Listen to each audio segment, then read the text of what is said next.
Yo, yo, yo, what's up, everybody? This is another ATL DJ Z Tech Tuesday. You're here with DaKydd, Ken Ellis, for those of you that know me by that name. And today, what I'm doing today, I've been trying to do this for like months, ever since I started the Tech Tuesday thing, ever since I found out this guy was living here in Atlanta.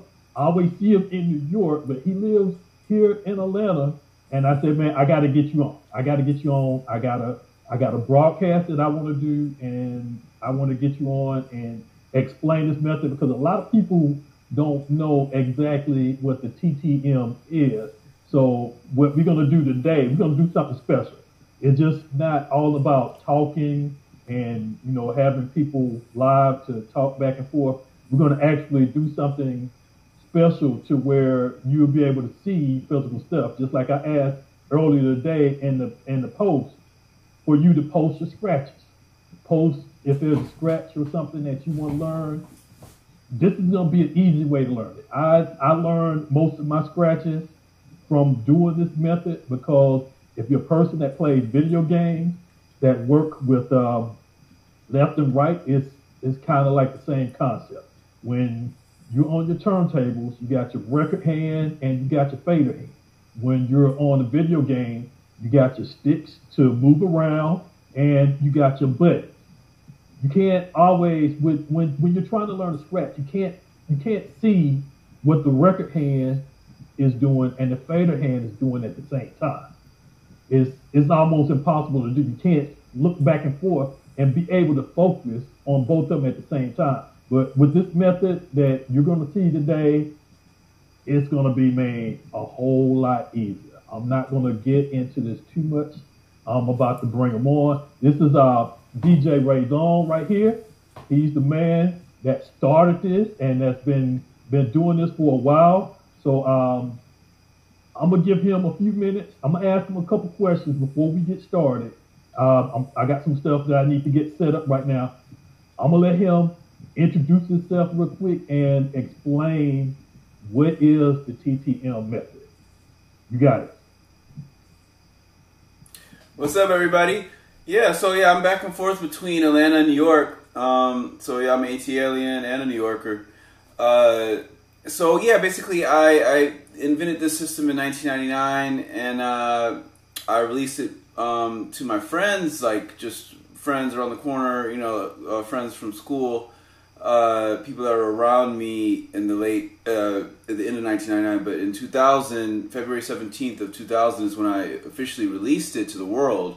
I teamed up with John Carluccio, who's a filmmaker, and he helped throw the event and get the stuff out there. But in that first book, TTM 1.0, I designed everything in the book. An industrial designer, Ethan Bowden, who was working with John Carluccio, I came to them with my book called The Fundamentals, and I gave them a copy of that book, and then in February we released the book where I did all the transcriptions. Like I transcribed Rob Swift's scratching that you might see in the DVD, the scratch DVD in the extra credit section. At the end of the DVD, there's a score that I scored the first turntablist composition, and then later that spring I gave the first lecture on scratch notation at NYU, and then that summer of 2000 I won the DJ Kubert Scratchmaster Scholarship. They gave me like $1,000, and I went and bought a 07 mixer, which was $1,000 at the time. And and then later that year, you had asked about Steven Weber and his system.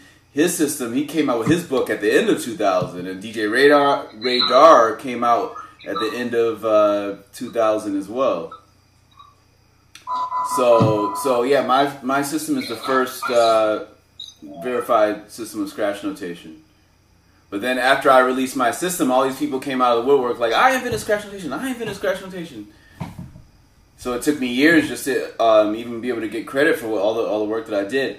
And I did most of that through TTM Academy and starting a free DJ school online. So you can go to Facebook/TTM Academy. You can go to YouTube/TTM Academy.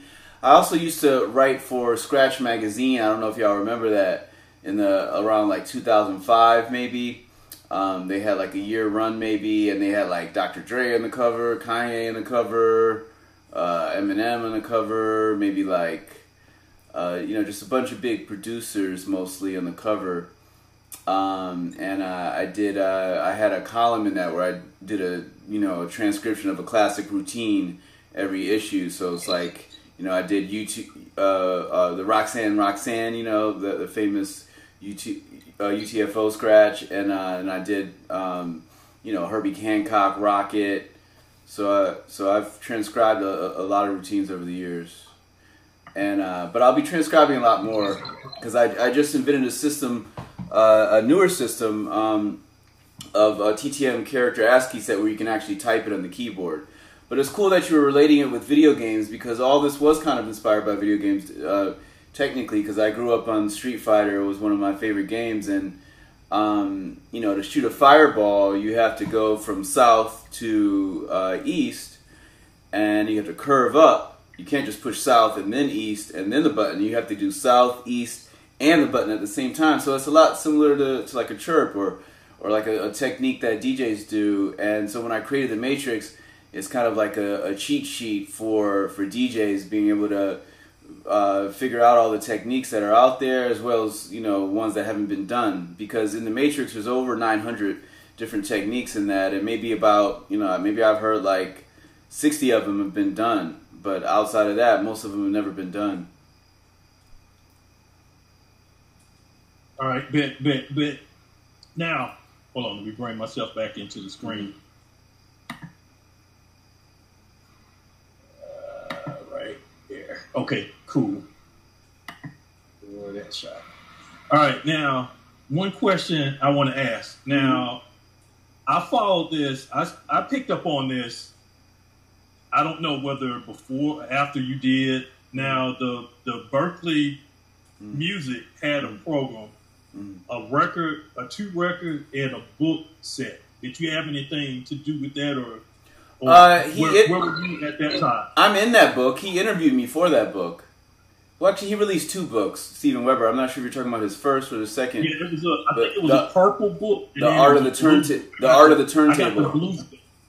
Berkeley Press. Yeah, the Art of the Turntable. So yeah. I created scratch notation. Steven Weber came after me, and DJ Raedawn came after me as well. And what's interesting is that you know, my name is DJ Raedawn, but after I released TTM in February 17th of 2000. DJ Raedawn came out of the woodwork saying, "Hey, I invented scratch notation," and Steven Weber's came out later that year. What's interesting is that Steven Weber, in his Berkeley class now at Berkeley, the teacher that's teaching turntablism is a friend of mine, and his name is DJ Raedawn Ellis. Like your name has Ellis in it, and that always that confused me, because there's 2 DJ Raedawns. But I'm DJ Raedawn. In his Berkeley class now at Berkeley, out of the woodwork saying, "Hey, I invented scratch notation," and his name is Raedawn Ellis. And that was that confusing, because there's 2 DJ Raedawn. I'm DJ Raedawn. Berkeley class now at Berkeley, out of the woodwork saying, "Hey, I invented scratch notation," and his name is Raedawn Ellis. And that was that confusing. DJ at Berkeley. Wait, hold on a second. I got the broadcast. Hold on a second. And Raedawn Ellis. There we go. Now, next question before we get into it. Explain how the chart works. Now, so you're speaking about the periodic matrix of scratches, and I created the periodic matrix of scratches. You're talking about the periodic matrix of scratches. I created that much later. This is one where somebody, when they see it, they'll be able to understand exactly how the chart, what they're looking at. Because I know that it took me a minute to figure it out, and you have to look at the. You're speaking about the periodic. Yeah, the periodic chart. I created the periodic matrix of scratches. You're talking about the matrix. Yeah, I'm talking about the chart. I mean, before we get into it. And I'll probably take another camera with the chart that I have and show what the scratch looks like on paper. But I mean, in order for a person to understand, because we'll be doing it in two different methods. It'll be done right here to where you'll be able to see it visually, where I have markers. Great. And then looking at it on the chart to basically understand, okay, how does what he's doing here relate to what he just showed me on the paper? So explain, take one scratch, a basic scratch, and explain how you would explain it to a person. Okay, well, we've got this right here. Maybe I can show you this. Oh yeah, I forgot you had that going on. So this is TTM ASCII character set. And this is, so the matrix has over 900 different scratch techniques. The fatalist matrix has over 1,400 different fatalist techniques that you can do without a crossfader, even though there's infinite. And I reduced everything down to a much smaller set of characters so they could fit on a keyboard. And this is called TTM ASCII character set. And this is basically, so you can type in any word processing program and hear scratches live and be able to type it live as a live scratch transcriptionist. Let me show you an example. I think I'll just draw, maybe it'll be easier, and then I'll have you do it. I don't have a turntable set up in front of me right now. I might have turntables here, but they're not plugged in. I don't have any speakers plugged in. But so let's say we start with, let me just use the back of this. I'll use the back of this, a bill. Make some use of it. So we're going to start with the fundamentals of a baby scratch. All right. So I'm going to draw a circle here, and that circle that just stands for your starting cue point position. All right. And this is time. I'm going to go like this. This is time on the bottom. Like normally we use a line as time. Right. Well, I guess everything is backwards, so I'm going to have to draw this backwards. I can draw it backwards. So I'm going to draw here. All right. So we've got the beginning position of the cue point of the record right here, and then the end point of the position of the record. So the circle just stands for the cue point. So over time, it'll go forward and backwards. So this is forward, and this is backwards. All right, so that's forward and backwards. Now, if you want to click, you just add a little dot anywhere. The dot could be on the line anywhere. So, for instance, we're going to start off with the. Let's just do a baby scratch. So just do what I'm doing right now. What I just drew. Bring it. Yeah. Just so you know, it's not including this. I got markers. Get that. So this is a baby scratch. So you're just going to go forward and back. Hold on, let me get that. I'm trying to find it. Where is it?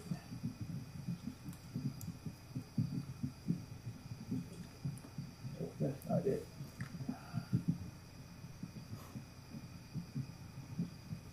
Just get confusing sometimes. All right, we'll just work with that, and I'm gonna do it with what I got. That I'm gonna do. I have labels. Okay, great. Green for beginning and red for end. I'm just gonna put them. Great, that's great. Exactly, it helps a lot. The forward and the back. This is the start. Green is the start. Right here is the start. Exactly. This one is the end. Good, the endpoint of the sample. Good, and on here that correlates to the start point. That's degrees. So it's basically the change in degrees over time. So I'm gonna write it right here. Let me see. So these are degrees. So you see these are the degrees, the change in degrees over time. This is the start point. This is the end point.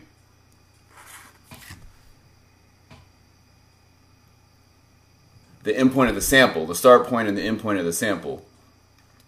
All right. So he's going to go forward. He's going to start here. He's going to go forward and then backwards.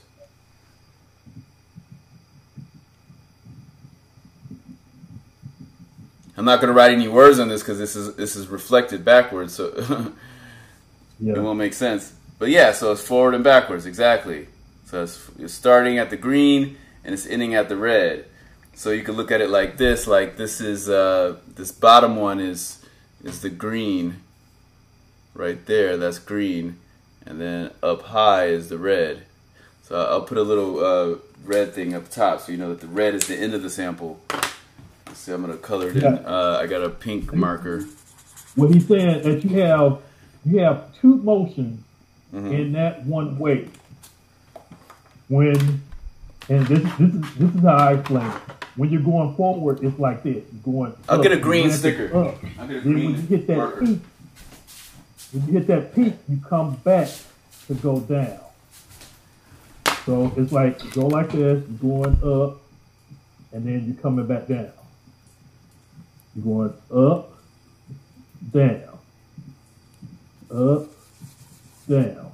Well, let me change hands. And it's cool that you said the video game analogy because it's, you know, if anybody remembers Contra had the code where it was like up, up, down, down, left, right, BA, start, select, and you get like infinite lives or something like that, or you know, you could beat the whole game because you just had as many, you know, you could just keep having more lives or something like that. I forgot what the code was. Maybe it made you invincible or something. But you know, yeah. So right now that's the most core scratch. That's basically the fundamental scratch that makes up everything, because everything is pretty much just a baby scratch of different rhythms and different variations. Or maybe you do two of them, or maybe do half of one, or one's taller than another. So show how you can do the baby scratch, which is also called the rub. This was invented by Grand Wizard Theodore. And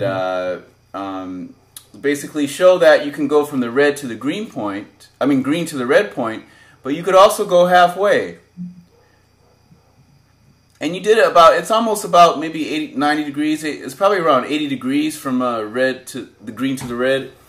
And yeah, so you can go halfway, and that's called a baby scratch too. Everybody can hear that? Well, I'm not doing sound. I'm just. Oh, okay, yeah, exactly. So that's a baby scratch, huh? Yeah, exactly, halfway.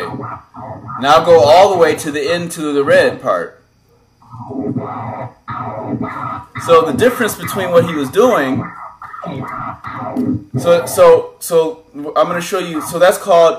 What he just did was the difference between those two. It's the same technique, the baby scratch, going forward and backwards. What he did was. He did two different styles. One style, he went all the way from the green to the red. And then the other style, he only went halfway. He started at the green, and I'll draw it. He started at the green, but he only went halfway. So I'm going to draw this a little bit longer. All right, let's do this.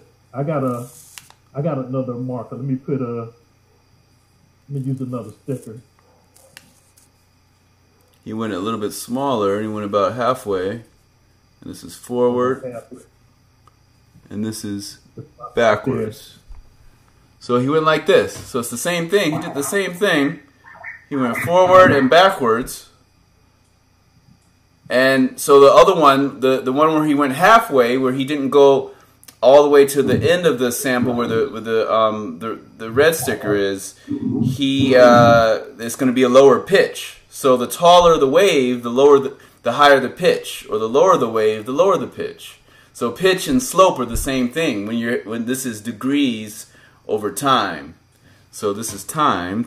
I can write T because T's won't be backwards, and then I can write degrees up here. This is theta.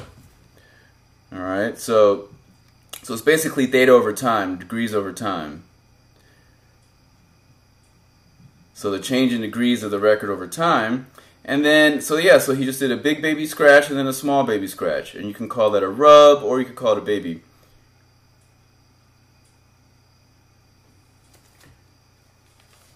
So do those two again.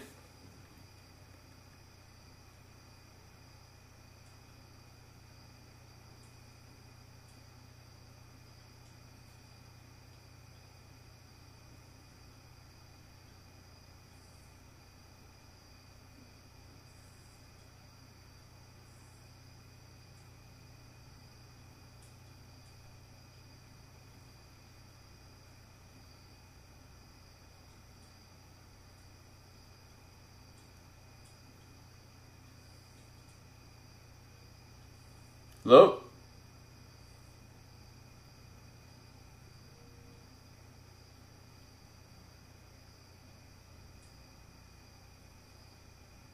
Exactly.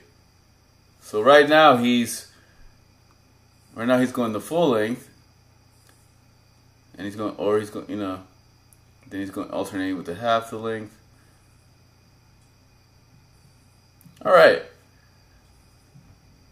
Cool. So good. Got a question. Okay, what's your question? Got a question. I'm going to post a question here. This is the admin of the group. He's asking this question. TTM mixers are outdated. Well, it doesn't have anything to do with the mixer. Yeah, it has nothing to do with the mixer. It's just, this is called the turntablist transcription methodology. And Rain has this line of mixers that has a name called TTM/whatever. That stands for turntable mixer. So turntable mixer and the turntablist transcription methodology are two different things. Yeah, it doesn't have anything to do with the mixer. Yeah, he was asking about the. So TTM is a form of notation that you can either write down, you can type it on a keyboard, you can. There's different ways you can write it down, and you can notate the scratches that you've done. All right, I hope that answers your question, Gary. All right, now let's do something. We did the baby, which is basic. Mm-hmm. Let's go a little bit more depth. Let's put a click. Yeah. All right, so we'll put one click. We'll put one click in here. We're going to make a chirp, and I'm pretty sure Jazzy Jeff invented this. We're going to turn these baby scratches, or you could call them a rub. We're going to turn these two into a chirp. We're going to put a scratch right on the. We're going to put a click right on the top, and a click right here. So right here, I can basically leave this here. So we're gonna put a click right at the change of direction, basically, and it's almost like a fireball in Street Fighter, because in a fireball in Street Fighter, you're starting from south, and then you're going to east. And you're doing one motion, but by the time you get to east, you have to push the button, and that's what makes the fireball come out in Street Fighter. For like Ken, Ryu, Sagat. So it's a similar thing where you're pushing the record forward, but at the end of your pathway, you're clicking the fader once. But then you turn the fader back on. So that's called a click. A click is turning the fader off and on for one instantaneous moment, just one little second. Not even a second, less than a second, just a moment. It's really a dividing point, which is different than Western music, because we were all raised under Western music where they showed us symbols where a note represented an amount of time. But with this, the clicks don't represent any amount of time. They just represent a division point. So it's all about dividing waves, like trigonometry or calculus. So he's going to do this. He's going to do a chirp.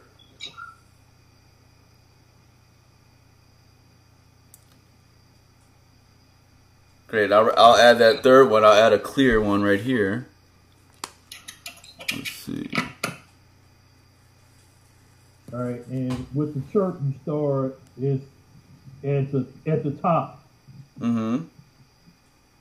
So no, you're gonna start at the green one with the chirp. Right. Good. That's where the click is going to be, yeah, where the red thing is. So you're going to start at the green sticker, and you're going to move forward, and then you're going to turn the crossfader off at the red sticker, and then you're going to bring it back. All right, go slow. Uh-huh. Yep, exactly.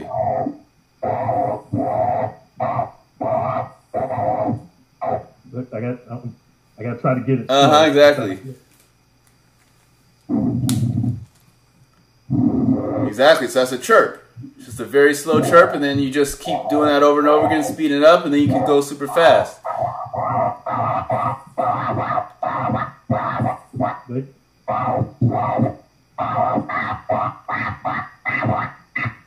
Exactly, that's it. That's actually the truth. Yes.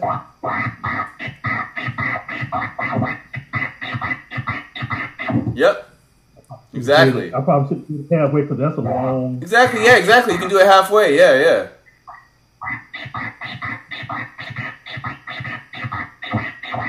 Yeah, try it halfway. Try it halfway. Halfway. So he was just doing this big one, the higher pitch one. He was just doing this. He's doing this higher pitch one, and he has to go farther along the record. He has to go all the way to the end of the sample, and then all the way, and then turn it off, and then all the way back. And now he's going to do the smaller one, where he just goes to the middle of the sample and then back. So this is the sample.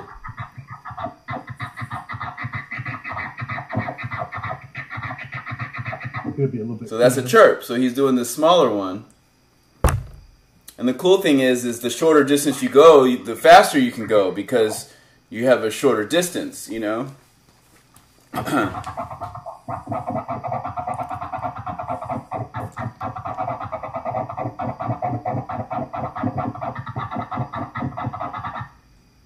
gotta practice it. And that's the technique that Jazzy Jeff from Jazzy Jeff and the Fresh Prince invented. And, you know, he used to make it sound like a bird chirping, so he would call it chirp, because people would think there was a bird in the audience where Will Smith would get on the mic and be like, hey, there's a bird in the Coliseum, in the stadium, or in the, you know, in the venue. And then he would do that scratch, and then everybody would look around like, oh, look, you know. And they're like, no, we're just, you know, joking. And this was, he probably used, let me see if I can get that. Try to get that.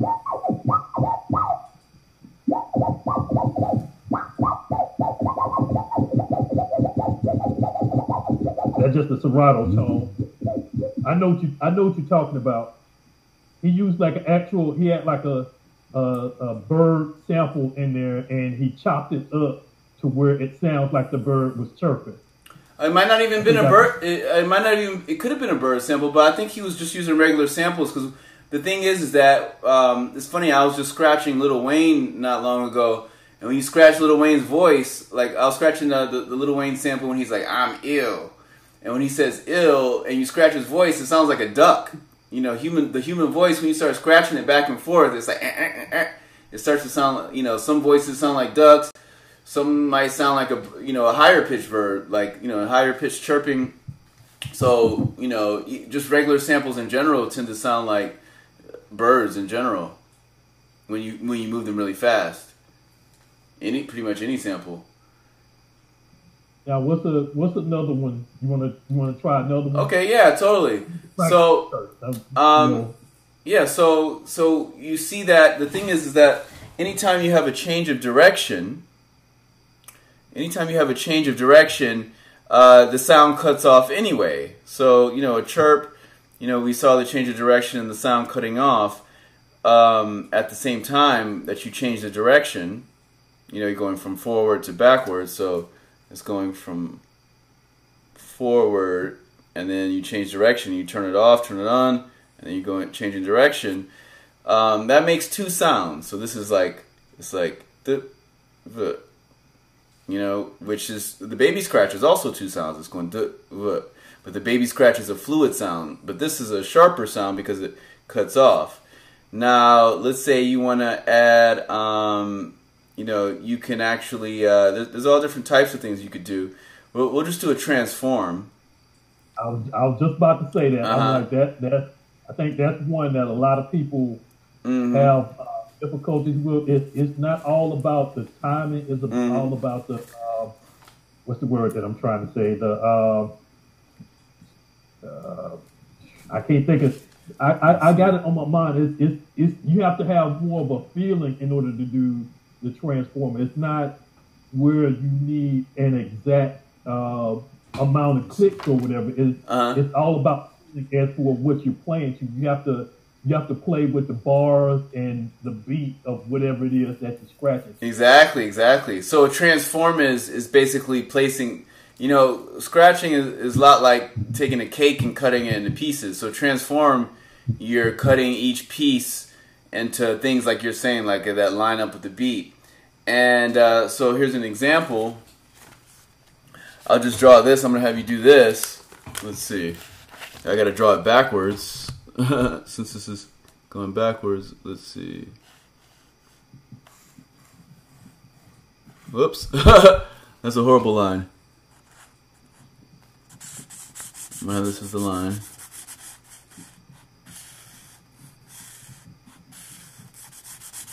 Okay, so this is going to be the line. This is time. All right. Now you're just going to go forward. And you're going to let it you're going to start off closed. It's a black dot if you're starting off in the closed position. And this is just a line going. He's just going to let the record play, but he's just going to cut it off, and he's just going to keep clicking it. He's just going to go da da da da. So it's going to go 1, 2, 3, 4, 5, like da da da da da. So 1, 2, 3, 4, 5. Try that.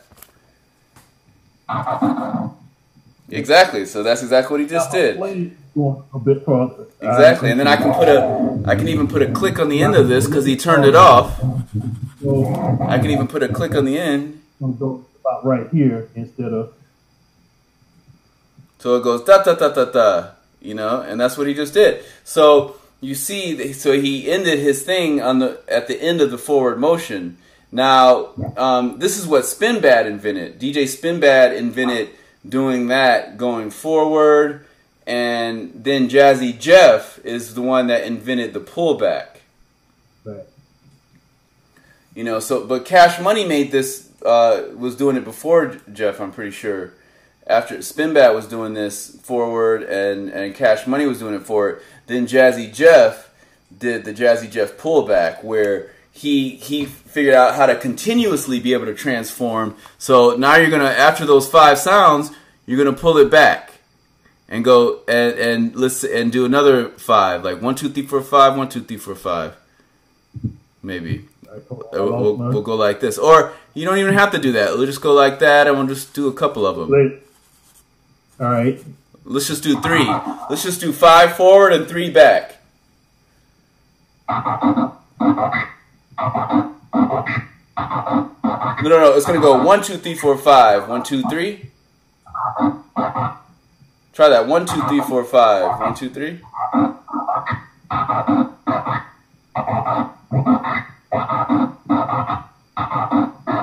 Okay, so he's doing 3 forward and 3 back.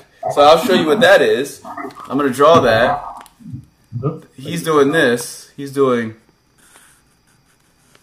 You wanted me to do a 3 or a 5? No, this is fine. This is fine.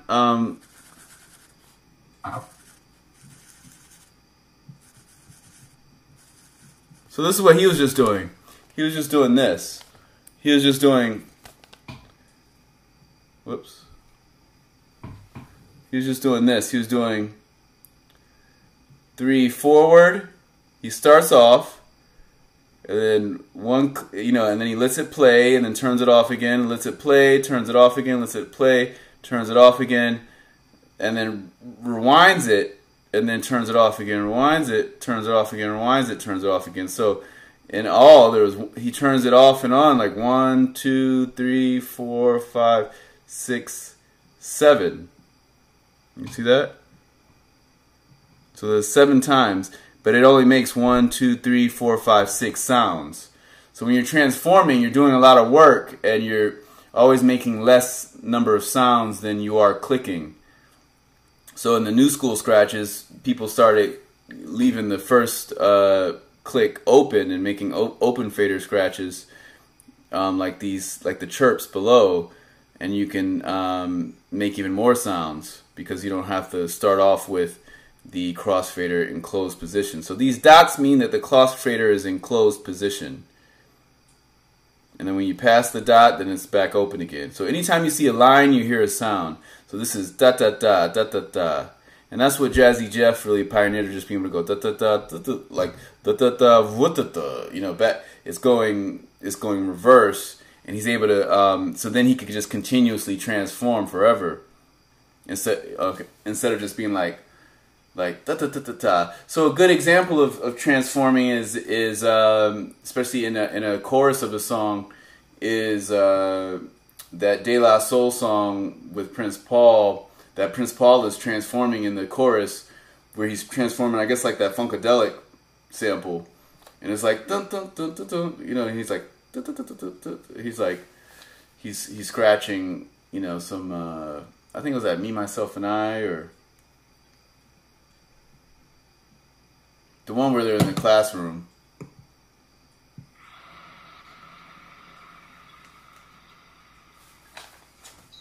I might be able to pull it up. Like, let me see. Wait, you say something? Yeah, I was talking about the De La Soul. Oh. Where Prince Paul was scratching. Let's see, De La Soul. You know which one it is? I may have it. It's that song. Let's see, the one where they're in the classroom. Yeah, Me, Myself, and I. This one.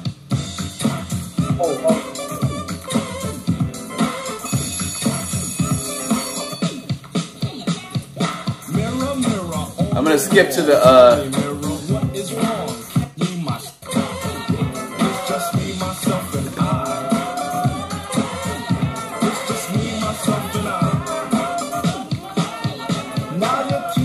So you heard that? It was like That's transforming. That's Prince Paul transforming. That was like, actually a transform. So he made a hit out of it. He made a, you know, because a lot of times people feel like, oh, we don't need scratching anymore. But, you know, scratching won a Grammy. Herbie Hancock and DXT, they won a Grammy for scratching. You know, Prince Paul made scratch hits, and scratching's gone underground, but it's coming back up. Yeah, that's why I tell a lot of DJs, especially those that do mobile, I'm like, you don't want to really do a whole lot of scratching at your event, but it is beneficial because you have some people at these events, they want to actually hear somebody scratch. Exactly. I've heard of a lot of people where they said, "Oh, DJ, can you scratch?" No. Like, oh, well, we wanted to see a show. But you have a lot of guys, and some of them are here now. You know, if they want somebody to do that, they have that skill set. Most people they want to stick or they want to stay in a specific lane. And the thing is, you want to widen your horizon. You want to widen your horizon and learn something new, even if it's something that you may not actually use in your day-to-day job or whatever as for DJing. You know, just to say, oh, I know how to do that, or I can do that, or whatever, and you never know where it may lead you, because a lot of people think scratching has gone out. DMC is not, well, it's getting bigger now. It's not as like it was in the 90s. In the 90s, it was the thing, and it's ramping back up now to where they have it online, and you know they have different titles that you can win, stuff like that you can do online. So they're making it so you got more people that's getting back into it. And then also you got the Red Bull. The Red Bull is something that's different to where you got the average mixing DJ that's also using scratching. You're taking a lot of different skill sets and you're combining them into one.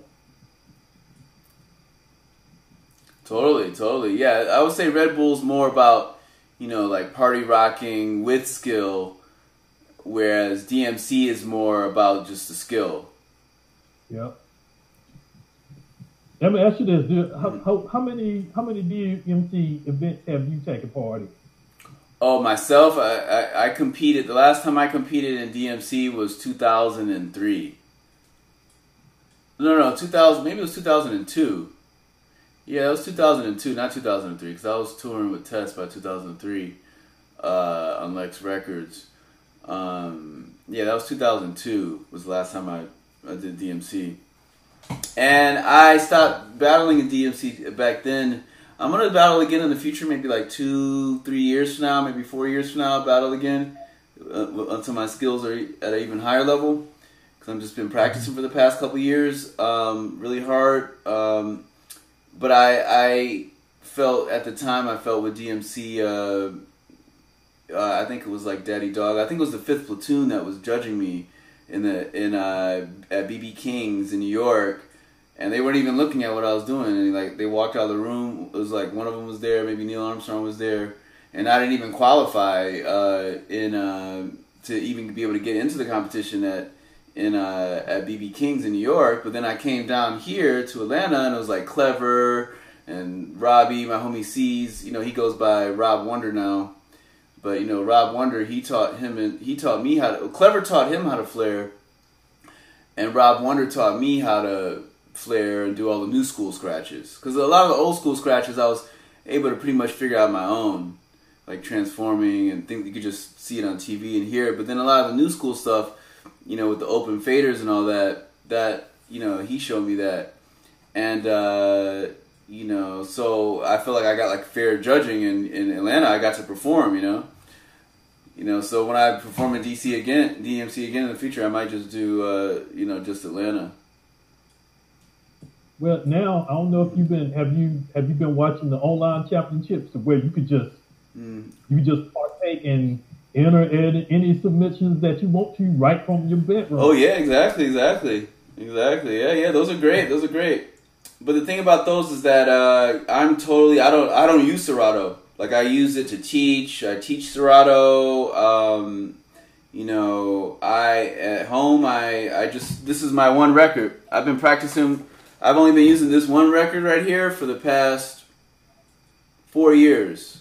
I mean, I've been using it for a decade. I've been using it for like 2 decades. But as far as like practicing, I've only practiced with this record. And you know, for me, it's more like a guitar. Like this record is my guitar, because the mixer's not even that important. Because you know, I mean, as long as it's a nice sharp curve, it doesn't really matter what the mixer is. You know, it could be Pioneer, it could be Vestax, it could be Rain. You know, I just got a Rain a couple weeks ago. You know, this whole time I've been using Vestax since like the mid '90s. You know, I've been DJing since like maybe '94. Yeah, about '94 maybe.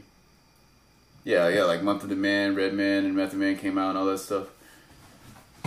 But really '93. But '93 I didn't have 2 turntables. I had like my mom's turntable in '93, and then like maybe a Gemini Scratch mixer, you know, Scratch Master mixer, and then like by like '94 maybe I had like 1 Technics and my mom's, and then later that year probably I had 2 Technics, 1210s, and probably still the Scratch Master mixer, and then eventually I got a 06 Pro. A 06 or 05? 06. Yeah, I never had a 05. I had a 06. Does an 06 look like a 05? Yeah, it's right. My 06 is right here actually. I had to get a new power adapter for it. My power adapter failed. But this is my 06. I took the faceplate off of it. What is it? They call it this is my second mixer. That's a stick. And I just put an innovator in it. Because my 07 broke, so I just put the innovator in this. That was in my 07. That's not the one they call the mix stick. Yeah, that's yeah. It used to say mix stick on it. Yeah, it used to have a gold. It was a gold face. I thought you called something else like the 03 or maybe an old. No, this was the 06. Yeah, they had a couple different 06s, like the 06/A. This one is just a regular 06. Okay. But it was the same thing. The 06 and the 05. The 06 was just slimmer. What's wrong with that one? What's up with that one? I don't have the adapter for. I need my adapter, my universal adapter that works, can work with anything is blown, and I have another universal adapter, but the amps or something is not high enough. It's some weaker one. It can't turn that one on, so I gotta get a new adapter for it. So I just don't have the adapter for that. Yep, I got a 05 and a 07. Oh wow, that's great. Yeah, my 07's up there. I gotta fix my 07.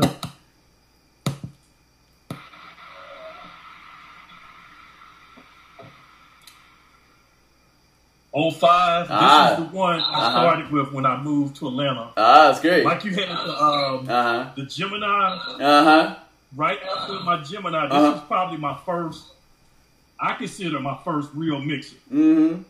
And I got that one from Guitar Center, and I bought this one from a dude here in Atlanta. I bought it for $100. Wow. $100. I'll take it. That's crazy. And what I did with this one, I added Serato into the back. I don't know if you can see. Oh, wow. Wow. I added I got a USB hub, and a 7-port USB hub with 4 ports out the back, and then my USB port is, I think I'm on the wrong side. Wow. So you did that yourself? Right here. You cut those holes in it. You did that yourself? Yep. Wow. Yep. That's great. That's crazy. I could have polished it up a little bit more. I got I got it on my my photos. I'll send you a link to it. I gave it a name. I call it Frankenstein. That's dope. That's dope that you're modifying the mixers. That's cool. I call that my Frankenstein mixer. The KEN, which is my name, and Frankenstein is capitalized, so it's unique.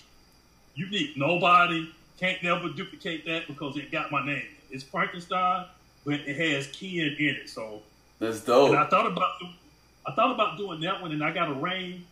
Well, I got the 57, which is right here. Then I got a 56 over here on the other side. I got like 8 turntables right here in just. Oh wow! Space. Wow, you got a whole octagon like you. Let me change. But you know what? I forgot to say that my first mixer wasn't the Scratchmaster. My first mixer was a Radio Shack Realistic mixer. That was my first mixer. Or the one without the crossfader? They had a crossfader, but it was whack. It was a whack crossfader. Like, it wasn't just up and downs. It had a crossfader on it, but crossfader was just so whack compared to crossfaders nowadays. And yeah, so the Realistic was my first. Then I had the Gemini Scratchmaster. Then I had the 06. Then I got the 07. Then years later, I got a Stanton. That's in New York right now. The Stanton, the DJ Focus Fader. Such a good deal at the time. I forgot the model number of it, but the Stanton Focus Fader mixer. And then years later, more recently, I got a Pioneer video mixer because I was able to get the 2 Pioneer DVDJs for only like $300 each. Because those things were $3,000 when they came out, but I got them, Guitar Center on sale, floor models for like $300 each. And one of them I got for like $450, one I got for like $300. But this mixer I've been looking for years. When it came out, the mixer was $8,000 because it was a video mixer. You could hook the 2 video turntables to it, and but I got it for $800, maybe like $750 or something, at a pawn shop near Barclays actually. So that's like, it's like a 90% markdown. It's crazy. All right, let me ask you this: what's the most difficult scratch that you haven't perfected yet? I know you was working on something a while back when we first met. Mm-hmm. Have you got that down yet? Yeah. So basically, the way the way that I've been building scratches in the last 4 years, I've improved more than the last. I would say like from 2014 to 2018, I improved more than 2014 to 1994. Just because I changed the way that I was practicing. Because back in the day, I would just jam over stuff and be like, oh, look, I'm playing this beat that I like. Oh, I'm jamming over it. Oh, it sounds dope. I'm jamming. And back in the late 90s, I used to jam for like 2 hours a day. Now I don't play for 2 hours. Now I practice. I might just practice 15 minutes here and there. You know, because if you start to scratch, I'm not just talking about DJing, but actually just scratching for an hour straight, your arm is going to get tired. I can't practice 15 minutes. Somebody has to come and get me. Oh, exactly. I would lose a whole day, maybe two, Uh-huh. if I get involved in something like what I used to do when I got your chart. Uh-huh. I would start every day. Uh-huh. I would start with a baby. I would start with basics all over and move maybe midway across or to the point where, okay, I'm not going to get this one down today. Let me take a break. And then, you know, I'll stop at that point. But, you know, to me, I don't have the time now to do that. So when you just said 15 minutes, I'm like, how do you do it? Okay, so I'll tell you how I do it. I don't use any beats. Like sometimes I'll use a metronome. Sometimes if I'm really trying to push myself, but I like to use the metronome more towards the end when I've already mastered the scratch and I'm trying to push it even further and be able to go faster. And the metronome forces me to be able to like, hey, I go faster than I can normally go, or I can see where my level is. But before I get to the metronome level, I like to practice the scratch just by itself. So most of the time, I'm just practicing scratches by themselves, and I'm focusing on old techniques, or revolving around maybe 7 different techniques usually. But now but the thing is, so you're asking, the question was, are there any scratches that I've been working on that are really hard, that have been kind of stumping me? Yeah, there's a lot, because I like to do open fader scratches where the crossfader is open, because it's less effort and you can create more sounds sometimes. Whereas there's a lot of new school scratches like the boomerang and the swing flare that came out in the 2000s that I don't do those because they take a lot of clicking. And you can make a sound that mimics that using way less clicks, and it'll sound pretty much the same. So even though there's thousands of scratches, there might be 20 different scratches out of 1,000 scratches that sound almost exactly the same, but they might have little nuances to them that sound different, like the rhythm might be the same. Gotcha.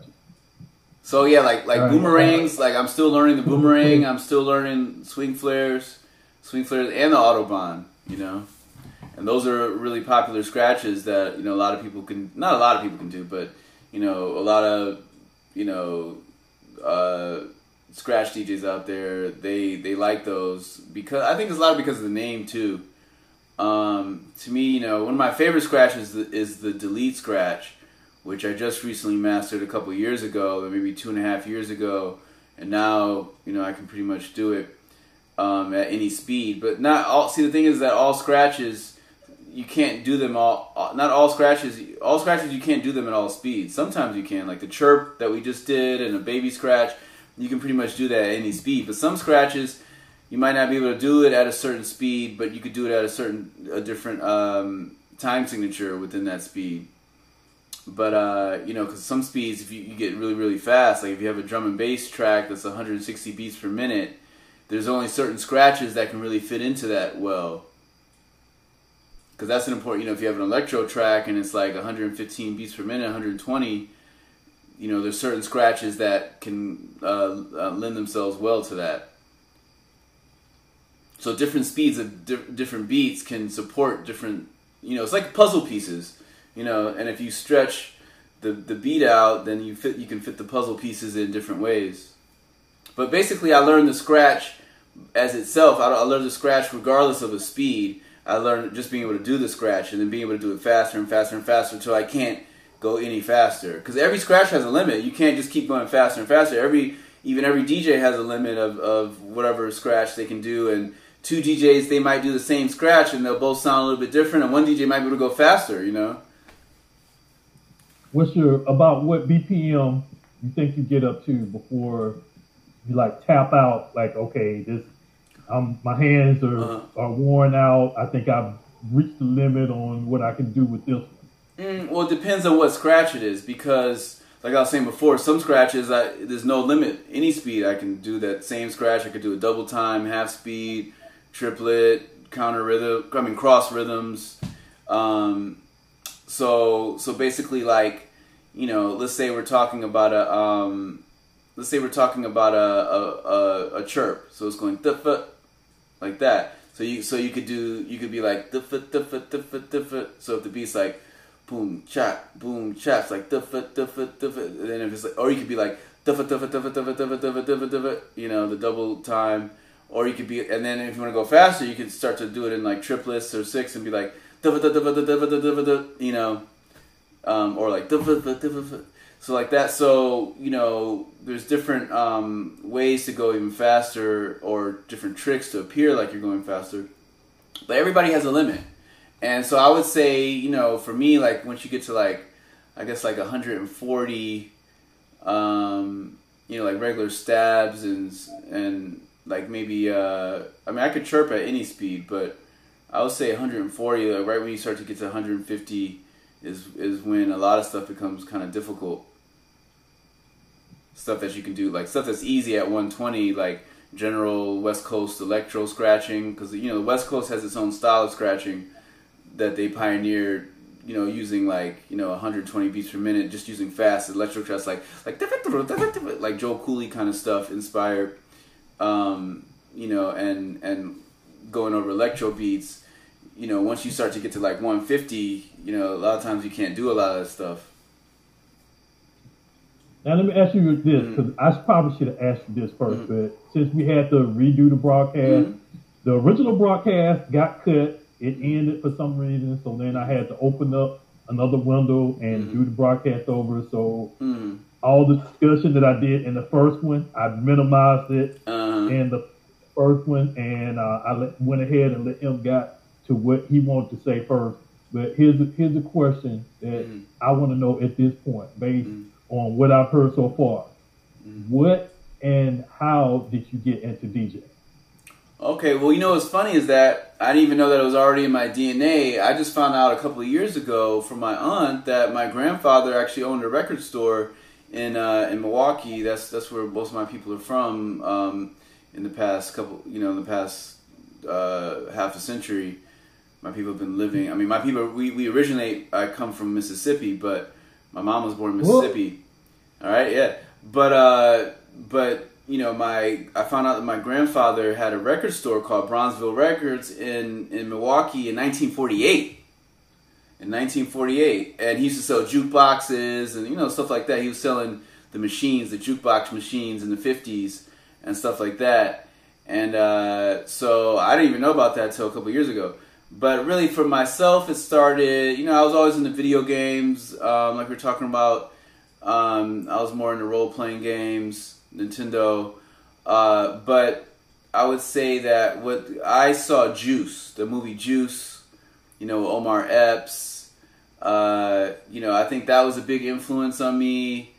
I mean, just seeing it in general, like, you know, I was into the Def Jam stuff when I was a kid, you know, so like the first tape I ever had was Beastie Boy tape, and I had the Fat Boys and the Run DMC.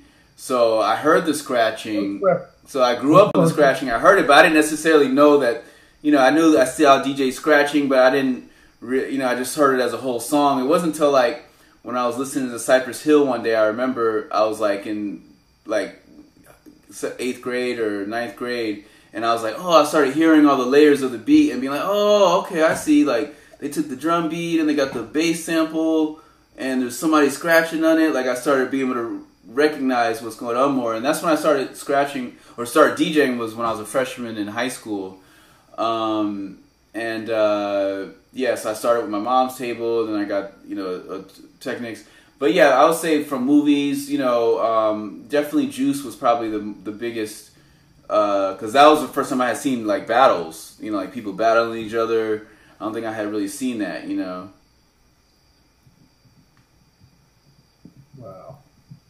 Yeah, so I would say Juice had the biggest influence on me. Yep, I think that was because when I started, and like I'm from Mississippi, so I didn't have the exposure that I have here in Atlanta. You know, from a state like that, there's none of that around. So, you know, either I got it from watching videos or movies like Suits, but no personal exposure. So, and I had to learn on my own based off that. So I couldn't exactly learn everything that I wanted to learn, especially now. And the internet had just started. This was like, I started like 92, 93. Oh, wow, yeah. So the internet was still new, and there was too much to download because you didn't have people that had the resources to have it available, like what you can get off YouTube now. So it was a learning experience. I bought magazines. I bought Source magazines to keep up with the equipment. I bought Mobile Beat to keep up with the equipment. And, you know, it was just a something that I had to pick up on my own. Once I would hear something, I would say, okay, let me practice that. And like I do right now, I would practice it for hours. I'll practice it until I'm just straight tired and beat. And so I'll probably say what got me into DJing, and I've mentioned this many times before, it was here in Atlanta, 1986. I'm sure you remember the Omni. It was in the Omni. It was Run's house concert. Run DMC. That's Jeff Fresh Prince. I think Houdini, Public Enemy, and EPMD. All groups that had excellent DJs. Just to see them live, say, okay, this is what I want to do. So when I got back home, I started doing it a little bit, but not as much. I had a cousin that I was able to shadow behind, and now it's flipped.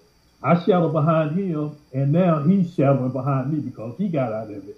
So now I'm mentoring him whenever I go back home because it's the same scenario. You know, nobody there is doing what is being done here, but I'm trying to change that. I'm trying to make something happen. So whenever I go home, there's something that I can do. Exactly, but that's what's cool about that's what's cool about the online community now is that, let's say somebody's in a small town in Russia where nobody's scratching, they can connect with all these thousands and thousands of people around the world that are, you know. So that's the cool thing now. Now the turntablist community, we're all connected, and now it doesn't really matter where you at. It's just about, hey, do you got internet access? And you know, people are uploading their videos. I feel like there's more underground turntablist stuff popping up and percolating than rap, because a turntablist could scratch and freestyle for 10 hours straight, and a rapper, they're gonna run out of material after, you know. I mean, of course the DJ's gonna run out of material too, but they could keep using different sounds or whatever. You know, a rapper's gonna, you know, run out of material, and they're not able to just freestyle as much as easy as DJs are. But also, I did forget to say that before I saw Juice, before I even had turntables, I was making mixtapes though. I was making mixtapes off of television, like, you know, just recording BT. Like, you know, I remember recording the last Yo MTV Rap show. Like, I remember getting that on tape. So just, you know, recording tapes off of TV and just playing in my boombox.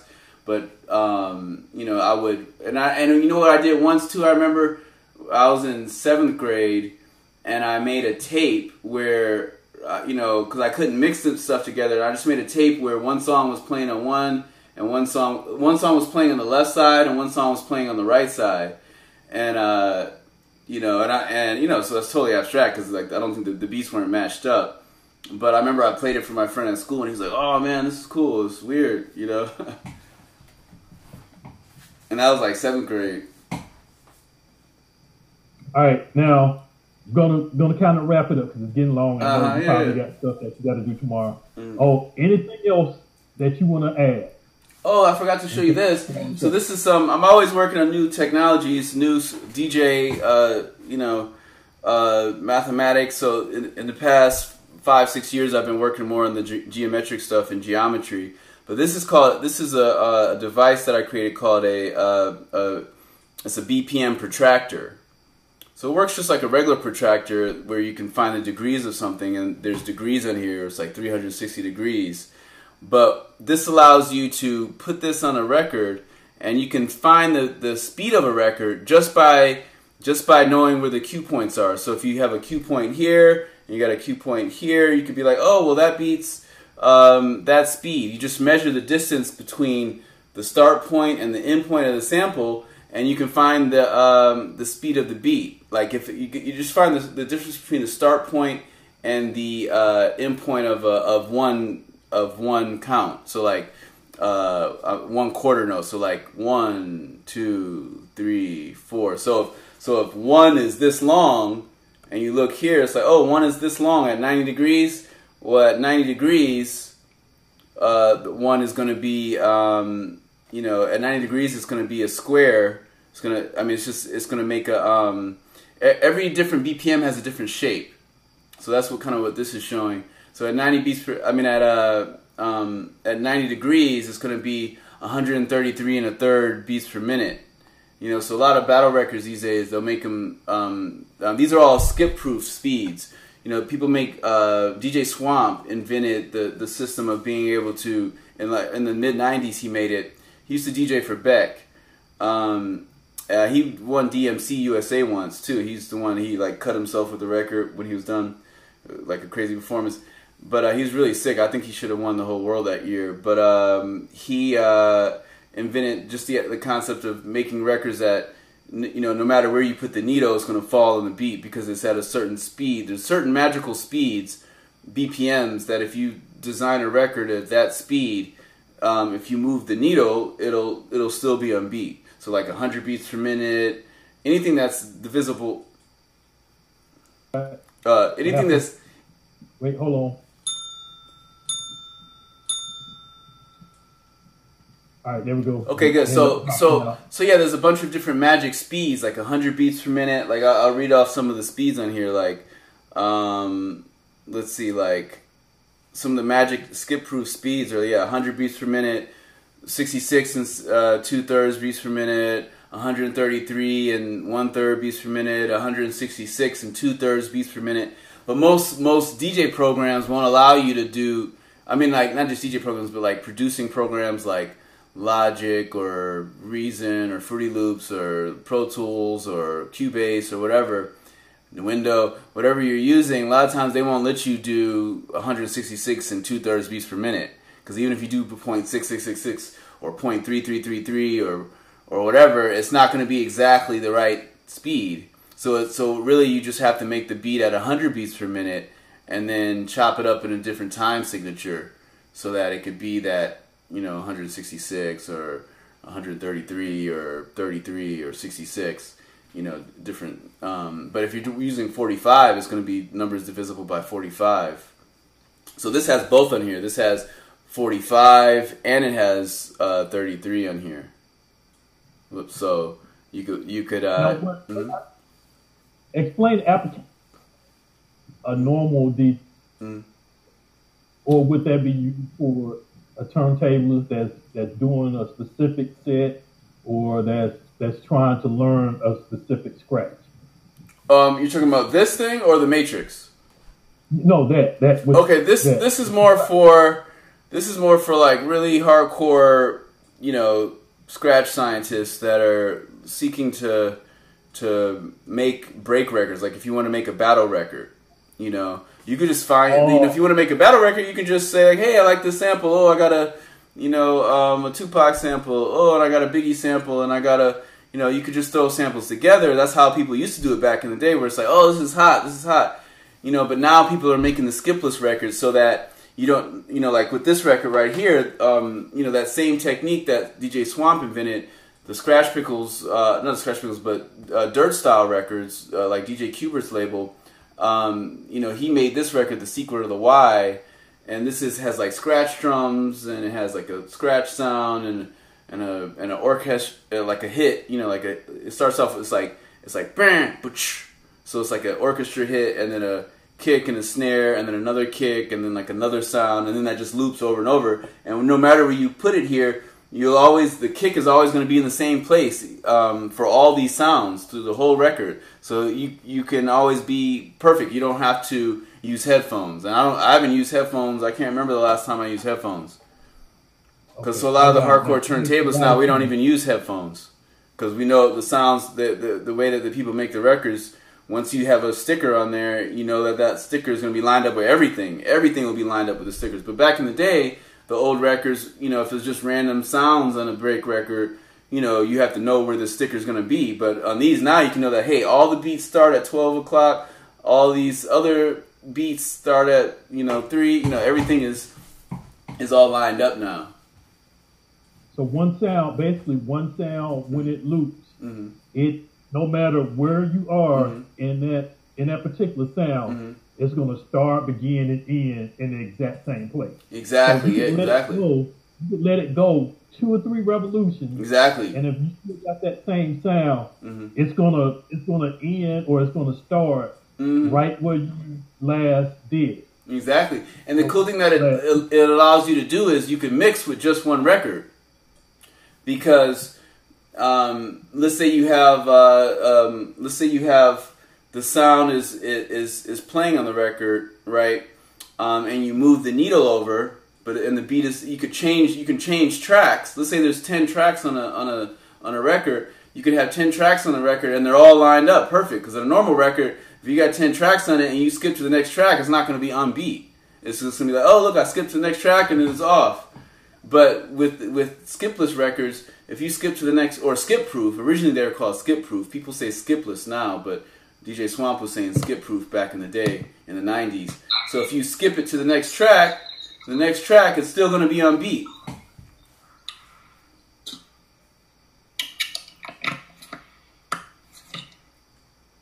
All right, now to wrap up, Mm-hmm. tell everybody where you are, or you know what you got going on, where you can be found, your Twitter. I know you got your own personal. I don't know if you got more than one page, but I know you got the TTM page. Tell people. Yeah, a bunch of different pages. Comment too. Basically, this is your time to advertise yourself, and also about the chart. Mm-hmm. Tell them, because you stop posting information about the chart, and when I was ready to get a chart, I had to find you. I don't know how I found you, but I had to track you down to say, hey, I want to get a chart. And you know, I sent you the money, and I got a chart, and I'm like, okay, do you make the chart? Because I gotta send out 3. I gotta send out 3 tomorrow. Actually, So it's interesting. I'm doing kind of like, you know, like what's interesting, you know, Elon Musk with Tesla, they don't have any ads up, you know, but people are still, you know, buying the cars and finding out about it. So yeah, I don't have ads. I've always been pushing for, you know, on the academic level and trying to empower other DJs. And I'm not just, you know, always like, hey, look, buy this thing. So I haven't, you know, I do commercialize in the sense I'm selling the posters. But it's more of a donation thing. It's more of an academic thing for me. But I am about to release a website where you can buy merch, because I'm actually going to be starting, like I was telling you about my grandfather's record store. I'm going to be bringing that store back to life since 1948. You know, I'm going to say Brownsville Records since 1948. That's a new project that I'm about to work on. And when that's uploaded, you'll be able to buy the posters, you'll be able to buy some slip mats or whatever, different types of things. You'll be able to buy these, you know, all different types of you know, accessories, DJ mathematic tools and things like that. So that I'll post that in the future. But for now, you can go to youtube.com/TTM Academy. You can go to facebook.com/TTM Academy. I have an Instagram and Twitter, but there's so many trolls on Twitter and Instagram. I just don't even use it, because what I realize is that Facebook is a lot more intellectual, where it's like, hey, you can find out about books. You know, Instagram, everybody just cares about the beach and the pictures and impressing each other. And when I experienced, I'd post a video on Instagram and immediately I get like 3 dislikes. And I'm like, what? Only 10 people saw it. You know, it'd be like, the video's like, 15 people saw the video and like, oh, I just got 2 dislikes. And I'm like, those are coming from Twitter, because I just posted it on Twitter. or those are coming from Instagram. So I'm like, yo, there's all these trolls. I'm not even going to deal with Instagram and Twitter. I mean, I'm going to deal with them in the future, but I don't really need to. YouTube and Facebook is fine for me. I noticed that, DJ Vlad, he, during the MySpace era, I had like 40,000 MySpace people back in the day. And I was always focused on MySpace back in the day. And at that time, I had my YouTube, but I wasn't really focused on it that much. And DJ Vlad, he kept his YouTube going and got bigger and bigger and bigger. Now he's, very powerful. So I feel, YouTube and Facebook dominance is enough for me. Yeah. Yeah. All right. So when we get off, cause you got another Facebook name too. Mm-hmm. Oh yeah. So I've got a lot of different projects, a lot of different aliases. So my music, as I've gotten older, I've started to bring a lot of those aliases together in some projects, but my music originally was just under Crunk Tesla, and then I started going by Os Crunk Tesla, Vampire Killer Arc. You can look up all those things, all those names. Os Crunk, that's me as just a visual artist. That's OS, and then CRUNC, 2 separate words. DJ Raedawn is my DJ name, so me as a DJ, that's RAEDAWN. Most of these things are just Facebook pages. You can find all these different things. I've worked with a lot of different artists in the past. I used to play in a metal band with Dragons of Zenith. I DJ for Tess on Lex Records for years. But these days I'm pretty much. But also, my newest project is my first full-length film. I'm also a filmmaker, and I've got a movie coming out called Skater Girl, and that's my first full-length film. And the soundtrack for it is actually, mostly classical mixed with electronic and stuff like that. But a lot of it's skipless. The whole soundtrack is actually skipless. All the speeds of all the songs. If you move the needle around, it's you can move the needle around the soundtrack, and it's still going to be on beat. And I'll get you a copy of the first single, which is the theme song. The main theme is side A. I'm still working on side B. Side B is going to be all like trap sounds, and it's going to be skipless to where you move the needle around, and you could be like if you want the double time hi-hats, but then like the triplet hi-hats, and then the and all the the drill sounds and all the because people say like, oh, all this drill stuff is new, but the turntablists and people in the 90s were always working with all different types of crazy hi-hat patterns and stuff like that, all the IDM music and all that stuff. So it's gonna include a lot of stuff like that. So I'm gonna definitely get you a copy of that. So that's called Skater Girl, and that's SK8RGRRL. You gave me something with that on it. A sticker, yeah. Probably one of the... I'm like, what is this? Where did I get this from? And what is it? Oh, I got a sticker over here. Yeah, like one of these. That's what caught my attention. Like one of these. This sticker right here. Yeah, that's it. That's exactly it. You gave it to me at the ice cream place. Yeah, right there. You see, it's all backwards. And it's a full-length movie? Yeah, it's my first full-length. I've done over I did like 80 music videos, like 80 official music videos, and then maybe, hundreds of tutorials. So this is going to be my first, fine art, full-length film, fantasy adventure, meant for the theaters. So I'm going to, have it run in theaters, going full force with it, and this is another thing about this is that I'm doing the whole thing myself. In the sense, I'm doing the graphic design, I'm doing the composing the soundtrack, and filming it, and editing it, and directing it, producing it, because to me it's I do a lot of different things, and film is one of the things that brings all my artist tangents and aspects together to where I can have a whole package where it's like, doing all these things. Like I did this t-shirt, like these Matrix t-shirts, graphic design, Illustrator, vectors, So I'm a multimedia artist. I do all different types of stuff. You get to make it. You get to make it however you want to. Exactly. When you wear so many different hats, exactly. You don't have to worry about somebody capturing it in your image when you know what it should look like. You know how this should be done. You know how this should sound. This should be over here. This should be over there. Exactly. You know how to do everything. Exactly.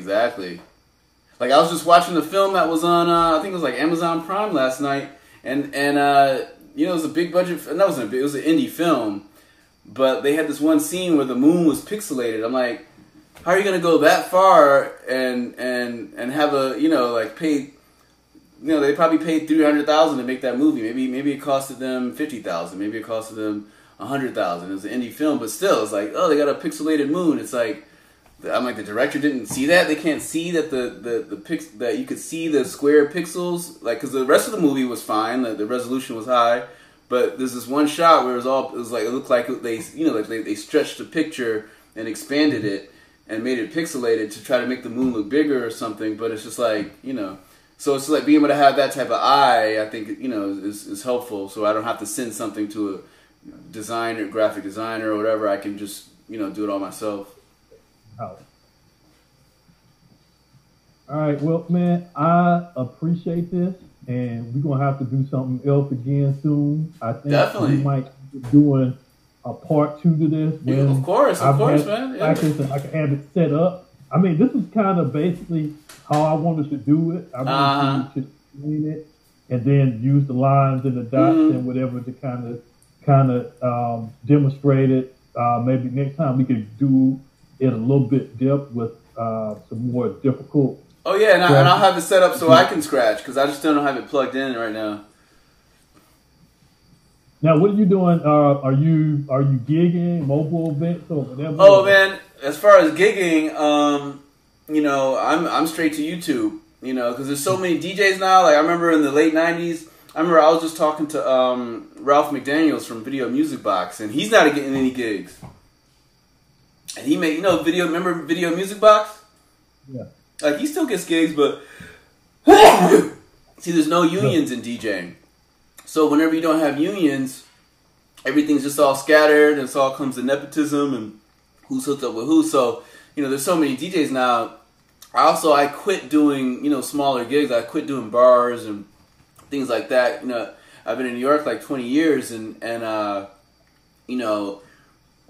what I noticed was the fall of MySpace. When MySpace was popping, I was flying around the world, touring, all this type of stuff. Right when they switched to Facebook and all the labels took back over and they made Vivo, and they're like, because before Vivo, even though people don't use the last name Vivo anymore on their names online in the Vivo section, they differentiated like, hey, this is the real artist, the Vivo, and this is YouTube, everybody else, the babies, and all the random videos that are up, and that's when I would say. The touring just stopped. All my touring totally stopped. And the thing is, most of my fan base was outside of the U.S., like France. I was playing France more than the U.S. Like the last U.S. tour I did was with Bright Eyes and the Faint with Airborne Audio. We played at the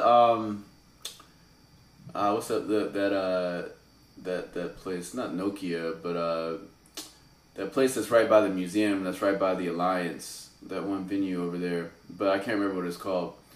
So I'm happy with going straight to YouTube because now it's like for me, it's like I'd rather, just wait for a festival to come every now and then. So yeah, as far as gigging, I'm boxed out of the game, but I got boxed out of the game at a point where I found like, hey, I don't even care about being in the game. I'm more about being prolific and being able to see like, I'm dropping these days. I'm dropping a video at least every 2 days. I've been dropping every 2 days for a whole year straight now.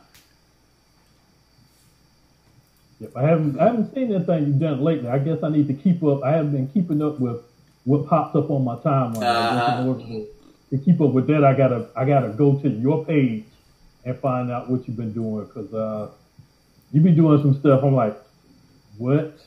You create like new scratches and put names behind them. I'm like, I haven't even did I haven't even got the basic stuff and the advanced stuff mastered. And he's already duplicating by adding collaborations of what I've just learned, what I haven't learned, what I'm probably not going to learn in the next 6 months. And he's made something new out of it. Or a student makes something new, because there's composers all around. I'm saying, or a student makes something new because there's composers all around the world.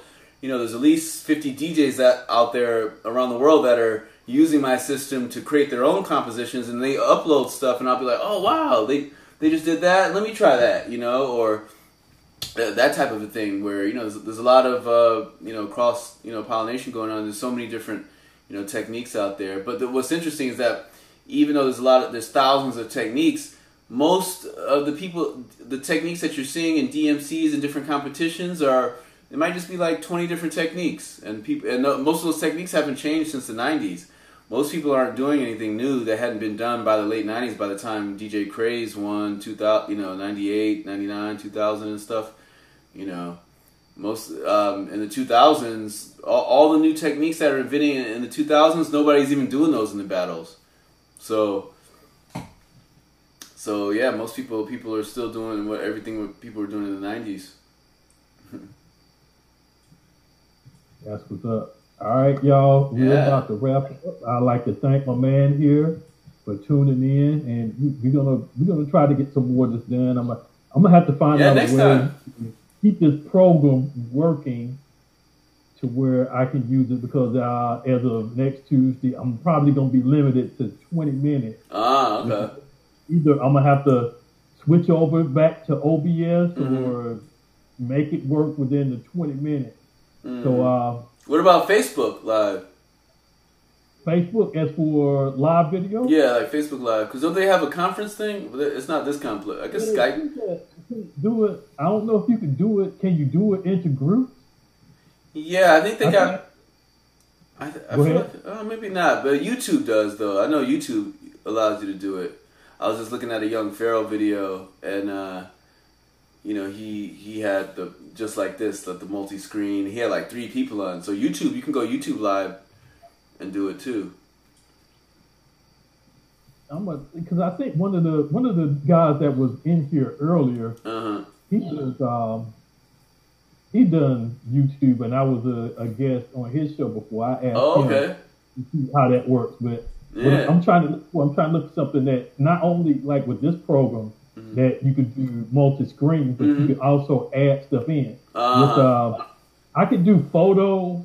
I could add some photos in here, but the thing is with this version that I'm using, it only used photos from your album, from your Facebook album. And they got the desktop screen where I can share the desktop screen disabled. So they still got some bugs to kink out. And this particular version, the talk show mode, where you can have up to 4 people, which we had like 3. I just used a different one by having another camera from a turntable to show up as a third person.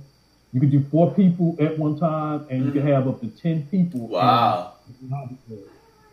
So, I had a person that was waiting. I was going to bring him on if he wanted to ask a question or whatever, but he ended up dropping off. That's dope. See, I'm doing it the old school way. See, look, I got the camera here.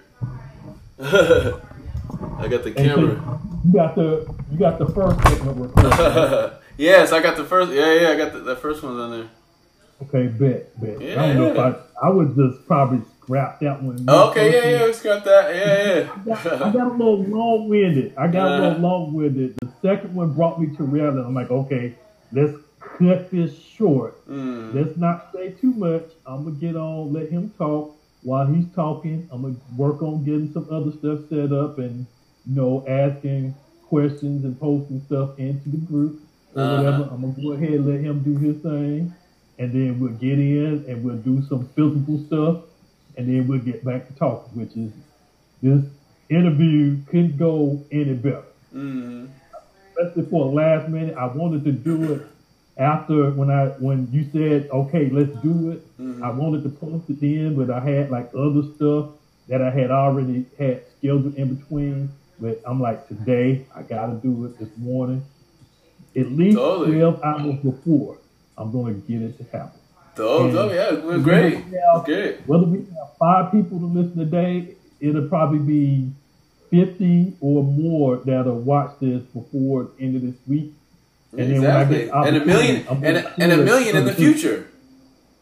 I said a million in the future, because the cool thing about video is once you upload it and it's there for the people of the future, it's infinite people can see it, you know? That's why I stopped worrying about live shows, and I'm just like, hey, I go straight to YouTube, because, you know, at a show it's like, hey, maybe there's 200 people there, and the 200 people saw it that night and it's just in their memory. But when you put it on YouTube, you can get thousands and thousands of people, or you know, millions, you know, forever. And it's always going to snowball. Even if it's a smaller video, everything snowballs on YouTube. And that's how I always do the live show. Even when I first started, I didn't get a lot of views, and I still create that way now, to where I continue to do the show like 5,000 people are watching.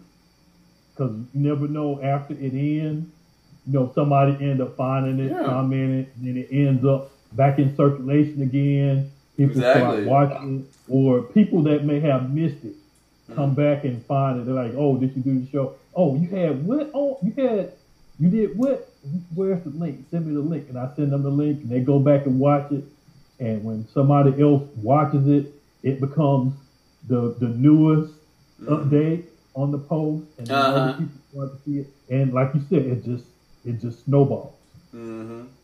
Exactly. And the cool thing too is that, you know, once you record something on one website, I always think it's best to, you know, just put them up on all, like, you know, record it on this, but then, you know, you can upload it to YouTube, upload it to, you know, whatever, you know, even Dailymotion, whatever, you know. Somebody gave me that idea the other day with I did, and I think you saw that one too, the one with the earbuds, which I have on right now, to put those on YouTube. I'm like, well, I did it. It ain't that perfect for YouTube, but I mean, yeah, I can do it. And I haven't really thought of doing, because I haven't got these, the Tuesday show polished like I want them to where I can say, okay, as soon as I finish recording, I'm transferring it over to YouTube. And YouTube. So people can be harsh on YouTube. Oh, yeah, but you can just block comments, though. Oh, you can block comments? Yeah, you can block the comments. So, you know, like I just had somebody put a negative comment on something. I just recorded a set by Maria Chavez, and somebody just put you know, she gets a lot of hate in the industry, her being a woman, her doing abstract turntablism, and somebody left a negative comment. I just deleted it. You know, you can just delete the comments, or you can block them too. Okay, might have to look at it. Yeah, but see, the cool thing is, I'm not really worried about that. But then sometimes you have more of the negative comments or the thumbs down than you do the thumbs up. I mean, this is not like the perfect video. It's not like theater cinema type. Oh, it doesn't matter. I mean, people go to YouTube for talk radio all the time. Like a lot of talk radio people, you know, upload their stuff. Upload it to YouTube, you know. Because the thing about YouTube and Facebook, I think, what's really important, the reason why I've been focusing on YouTube and Facebook and stuff like that over the past 15 years and not websites is because a website only lives by itself. And you have to know where that website is to find it. It's like a distant planet. It's like, all these millions of planets out there, and it's a distant planet, and somebody has to be able to find that coordinate to get to there. Whereas Facebook and YouTube, everybody's already connected to that. Everybody's seen a video on, even if they don't have an account, they've seen YouTube before, and they can find you through YouTube randomly because they might be looking through something else and they're talking about gear, and then you pop up, you know, or whatever, you know. Same thing with Facebook. Is like they might be looking for something else, you know, and it all, you know, everything's all connected. That's why I think it's a lot better to use things that are in a connected world versus websites that are just, you know, because now a website is just to look official, and that's why I'm like, okay, I'm gonna make the website now finally, and, you know, look official. But for me, the Facebook, I've always used to use a mask for the Facebook page, and you go to TTMacademy.com and it just takes you to the Facebook. so I don't have to pay for pay Wix $200-$300 a year or whatever, because to me it's all the same, But that's why I think that websites now it's more of like you find out about something through the Facebook or the Instagram or the YouTube first, and then you find the link of the website, because usually that's how you find out about unless you see an advertisement with the website. But these days it's like people just have so many links to deal with. It's so much information. It's an information overload right now. DJ overload, information overload. It's just like it's crazy now, But it's great. It's great. I'm not mad that there's infinite DJs, Now, who's your since you brought up that and making this long, but you bring up more questions. Who's your DJ choices right now? Who's out there that? So, do you mean like DJing like spinning sets, or DJ like turntablism, like people making overall, new music? Just in general. Okay, I'll say in general, my favorite DJs, I would say Kid Koala, Rock Raider, Qbert, D Styles, Mixmaster Mike, and Shortcut, the whole crew, the whole Scratch Pickles. I've always been more of a Scratch Pickle fan than X-Men. I like X-Men, but I'm more of a Rock Raider fan, more so than an X-Men fan. And then I would also say people like Prince Paul, especially being able to produce and scratch and making scratching, palatable to people that usually don't like scratching. Like how we were just playing that De La Soul song. It's like everybody's been dancing that song for years, and so maybe 5% of people know that that's scratching in the song. Other people just think it's like, hey, somebody's singing like They might think they're actually singing like that or something. So I'd say Prince Paul. I would also say, like even with mixing, I would say like Goldie as far as like drum and bass and stuff like that. I would also say I would say like Jazzy Joyce is dope. She did. I transcribed a piece of hers that she did on Digital Planets and that was pretty dope. Jazzy Joyce, she goes back to the original old school when people first started. I would also say, I would really say Kid Koala is one of my favorites. His trumpet, routine. But as far as like the new stuff, also Craze. I'm definitely into DJ Craze. Shout out my homegirl Cutting Candy. Cutting Candy's really dope turntablist. You should find out. Look up. And also I would say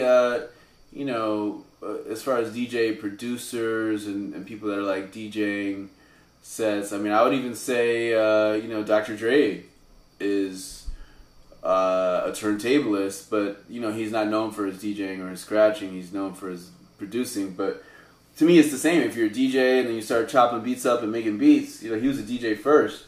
So, to me, he's the richest turntablist there is, And because, I don't know if there's that Dr. Dre song where he's scratching on it. He can scratch, That's how he started out. Yeah, exactly. Not many billionaires that can scratch, but there probably are. I'm sure Elon Musk probably scratches. Now, I know that you have, what you're doing is like, that was the first time that I seen the Protractor. Mm-hmm. I've seen that like on your page, but it was like on paper, and it was just a whole bunch of stuff that I guess you was in the process of still developing it. And I could not get my head around it. I would take maybe 5 minutes to look at it, to piece it together, and like, okay, what is he making here? And I'm like, you got a degree in physics or math or something, right, in order to create something like that?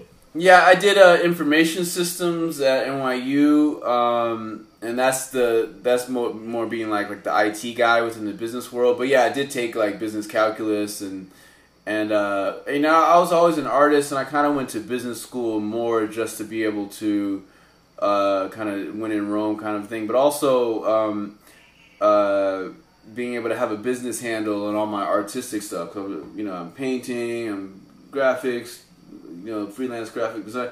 Being able to, you know, control my own businesses, and that was probably one of my main reasons for going to business school. But yeah, it was the you know, I studied at the Courant Mathematics Institute within NYU, but really a lot of this stuff was, you know, one coming from just ancient, you know, Egyptian geometry that had already been there. Also, Steve Segur in Paideia here in Atlanta. Rest in peace, Steve Segur. He passed away. He taught me trigonometry when I was in high school, and so it was more then. I already had the concepts of like, oh, you know, up and down, you know, oscillation. You know, he would give us examples in class and talk about, you know, oscillation and how you can, you know, translate the movement of like, you know, he would use basketball as an example or whatever. You know, he played basketball too. He was a really tall guy. And this was at the Paideia School on Ponce de Leon, not far from Little 5 Points in Decatur. And yeah, so that's where I went to high school. And so even then, I was making beats and DJing in high school, but I wasn't, you know, transcribing stuff. It was only until I came to New York. Yeah, so I'd say that's pretty much, you know, where I'm at in that level. All right. Do we have any questions? Yeah, any questions? See if anybody got a few people that's watching. I was checking to see if anybody had any questions, and I guess not. It's the only question that we had earlier today was understanding that he thought TTM meant the Rain mixer TTM, but TTM is short for turntable transcription methodology. Exactly. We got that kind of cleared up real quick and real fast. Thank you again for tuning in. Oh, thanks for having me here. It's great. And keep us posted with anything that you got on. I know you're a member of the group and you watch and see what's going on. Now, since we're on the group, what do you think about this group? How do you feel about being a part of this group? Because I think it's great. I try to do stuff like this to make the group different. I always think outside of the boundaries. I mean, just like what you do, how you correct stuff.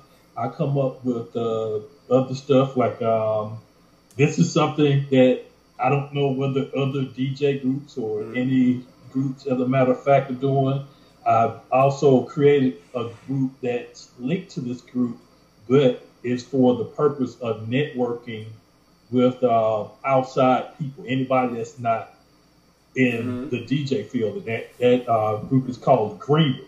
And it's an area where, you know, caterers, coordinators, promoters, party planners, artists, musicians, or whatever, anybody that's not a DJ that doesn't belong in this group can join that group. But then the DJs from this group can say, hey, anybody know anybody that's a caterer? I got an event that's coming up and the bride doesn't have a caterer. So what I do, I say, okay, go to the green room.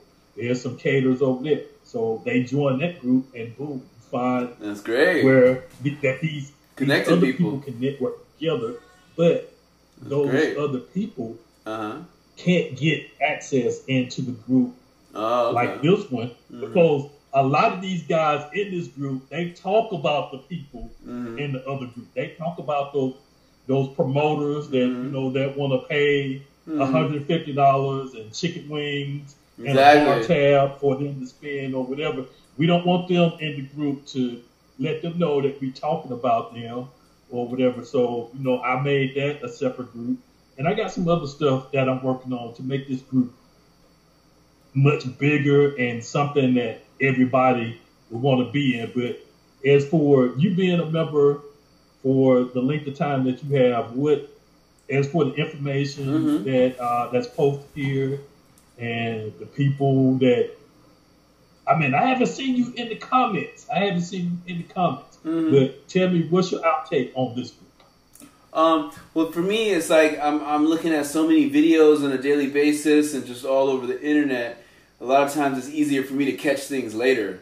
Like sometimes I can catch things like my mom. She has a TV show. I'm not a TV show, a radio show that's on the internet, and I hardly even catch a lot of her shows. But then I try to go back and catch it later if I can find it, and so I think for me it's easier that I can find it on not just Facebook or through I guess this is Bet Live, but being able to find it on YouTube also, because for me a lot of my when I'm studying and things like that, because right now I'm getting into electronics, and I have a very low level of I know I have a level of electronic knowledge, like basic level of making things work on a basic level, but not like my I had a button that broke on my turntable and I was able to fix that. Like I know how to do things like that, but when it comes to circuit boards and transistors and all that stuff, I have no idea.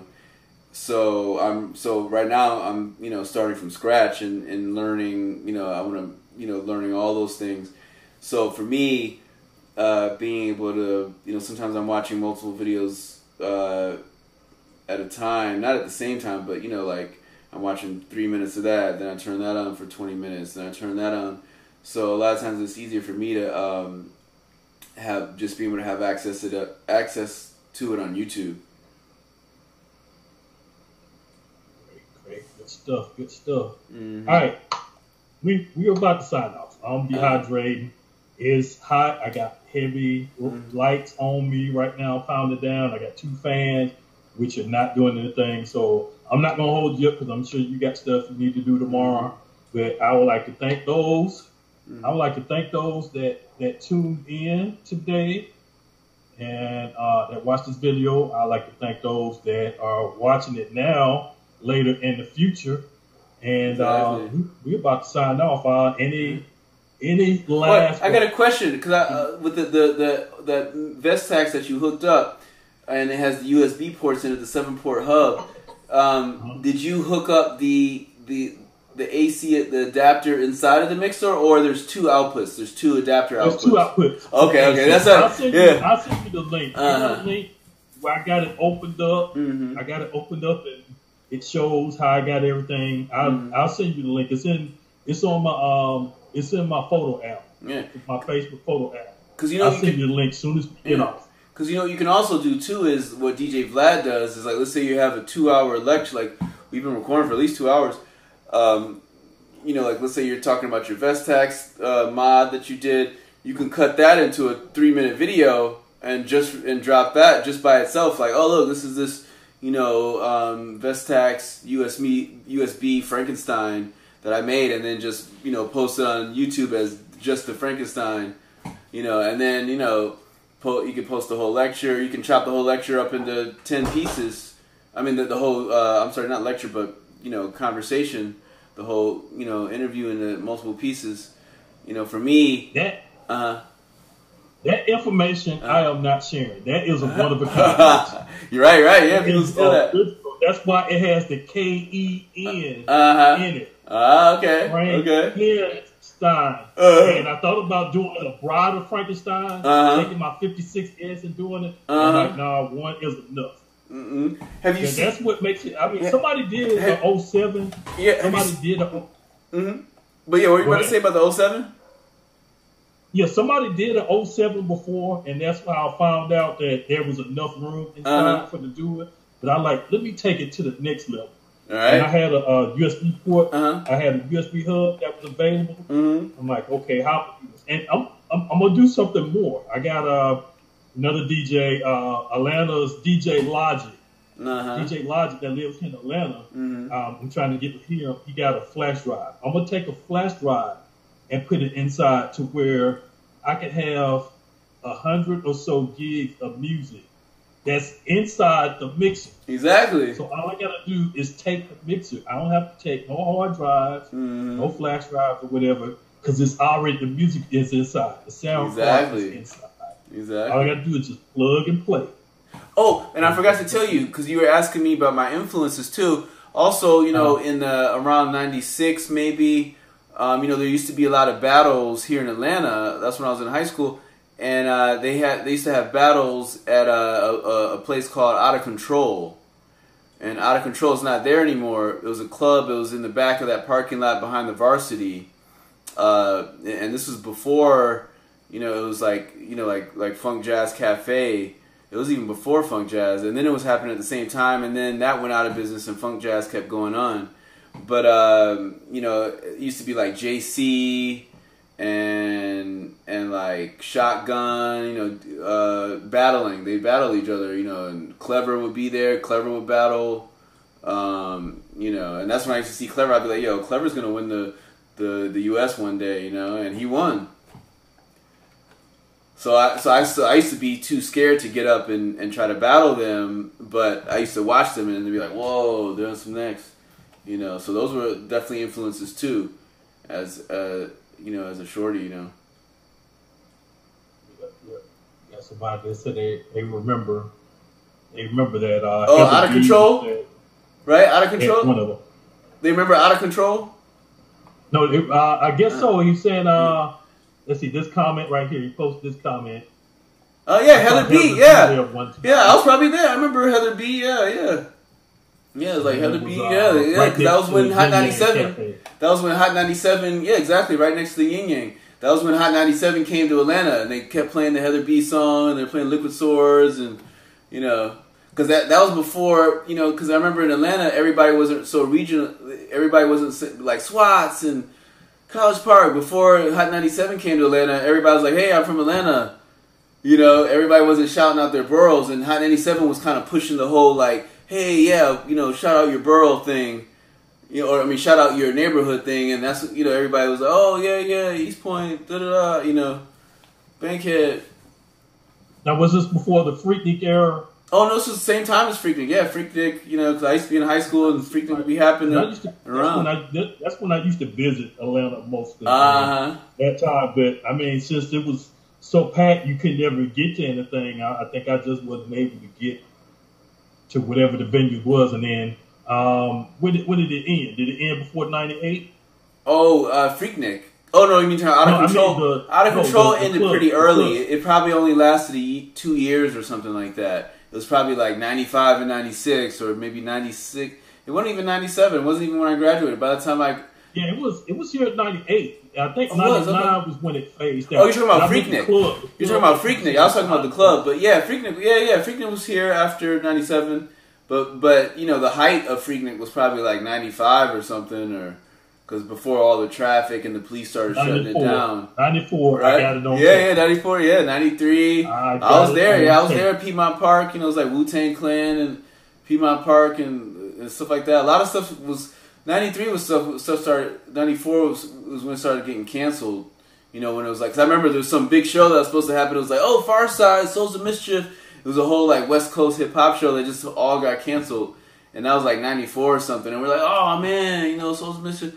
You know, it got canceled. But I forgot to say something about this. So you know, you modify your mixer. You know that the 06 people are modifying these now, where they add a MIDI slider inside of it, so that that this goes up and down, because I just don't have the screws in here. But fretless fader. Exactly, the fretless fader, so that this fader goes all the way up, you know, up and down. So not only can they click and scratch, but they can control the pitch. The higher the fader moves up, the high, you know, it moves all the way up to here. The higher the fader moves, they can control the pitch, so they can scratch and play notes like a trombone, and like a slide trombone. So it's making they're able to make this into a slide instrument. So eventually I'm going to get this made into one of those. I don't know if I'm going to send it to that guy or try to do it myself, you know. I think there's an actual like device or something that. Oh yeah, the device, yeah, they got it, yeah. Besides the mixer. They have the device, but usually people like send the device to them and then they put it in. But I guess you could install it yourself, like a kit. And what about don't they got turntables that do that too? That have like the buttons around the. Oh yeah, Vestax, yeah, and it's got the Vestax PDX 3000 has the MIDI inputs in it, so you could hook it up to a keyboard. You could be like, oh, I'm hitting C, and then it'll slow the pitch up. The MIDI controls the pitch of the keyboard, so you can hit notes on a piano, and it'll change the speed of the turntable accordingly. So if you hit that C and you hit that next C up, then it's going to go twice as fast, you know? An octave up, you know, it's double speed. Basically, an octave higher is double speed. So if you have it on that one speed, you hit C, and then you hit the higher up C, that beat that was 60 beats per minute is going to be 120 beats per minute now. Now, you just remind me of something. I know if you when we first met, that was your first time using the mix fader. Yeah, it's my first time. Now you know what they got coming up next, right? What's your take on that? On the phase? The phase, yeah, that's the future. Well, before the phase was invented, I invented not physically invented, but I drew the schematics for the exact same device years earlier, like maybe, I don't know, it was 2014 or 15, a couple of years ago. I drew a schematic for a device, exactly what the phase does.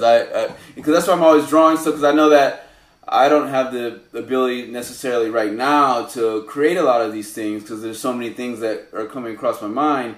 But yeah, I released it. That's why I'm posting. That's why with the TTM Academy side, it's more of an academic thing where I'm posting all these inventions and things that haven't been designed yet. And then it came into fruition where, so I have an actual drawing where it's exactly the phase where, where it's just a thing that goes on the platter, and it's really, my original design was being able to use your iPhone to do it, just putting your iPhone on the platter, and the iPhone can do the same thing where the iPhone, the gyroscope, that's a gyroscope that's inside the phase.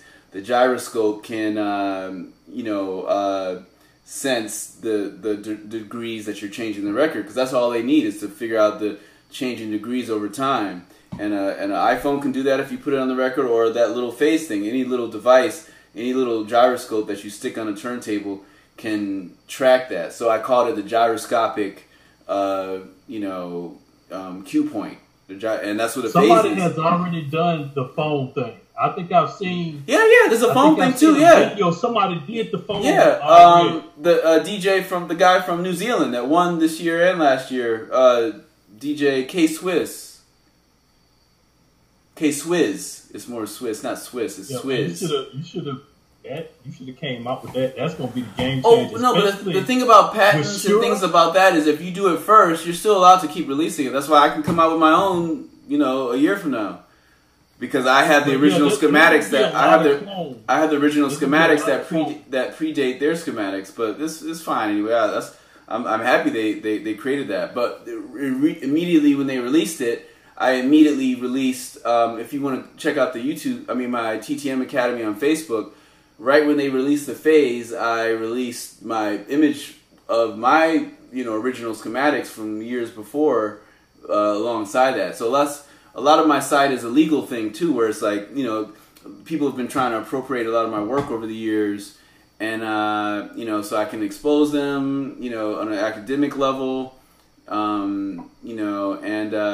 with the phase, I'm totally into that. That's totally, I can't wait to get one. That's the future. We don't need, stuff actually spinning, because all you need to have is, you could have something on your arm, you could have a bracelet that does the same thing. Yep. Eventually, There's going to be a lot of clones. You're going to have all the exactly. I'm sure Serato's probably going to drop one next week. But I'm really checking for the Raedawn mixer. You seen that? The Raedawn mixer? The 72? No. Raedawn that makes the little Raedawn. The little mini faders. I have one, but I don't know where mine is right now. So they're about to drop. They're about to drop their own mixer. Exactly. They're about to drop a portable mixer. And that mixer is like maybe this big, like the size of maybe that Akai mixer, that and it's portable, so you can but it's got two crossfaders, up and downs, knobs on it, and it's it's a bigger mixer, which I like better because those little faders are so small. I've got big hands. It can it's hard to keep them. You can Velcro them to stuff, but I like the feel of like a bigger, heavier mixer. Now, have they dropped it out already? Because somebody came out with a mixer. about this size. There's not that big. That's a portable. Yeah, that's it. Portable turntable scratch mixer. That's it. Yeah, they released it on 8/8/8. Yeah, Okay. like on like August 8th they released it. 8/8/18. Yeah. Here you have to go to Beat Lab to find that because that's something that they won't carry around here, like Guitar Center. Yeah, and like that. And Guitar Center doesn't even carry any Jesse Dean stuff or innovators. You know, it's like people they're making a lot of money off of innovator. Order stuff like that from Guitar Center. Mm-hmm. I mean, they had the.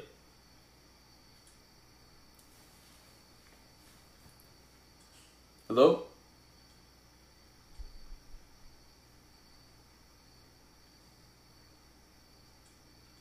Hello? Let's see.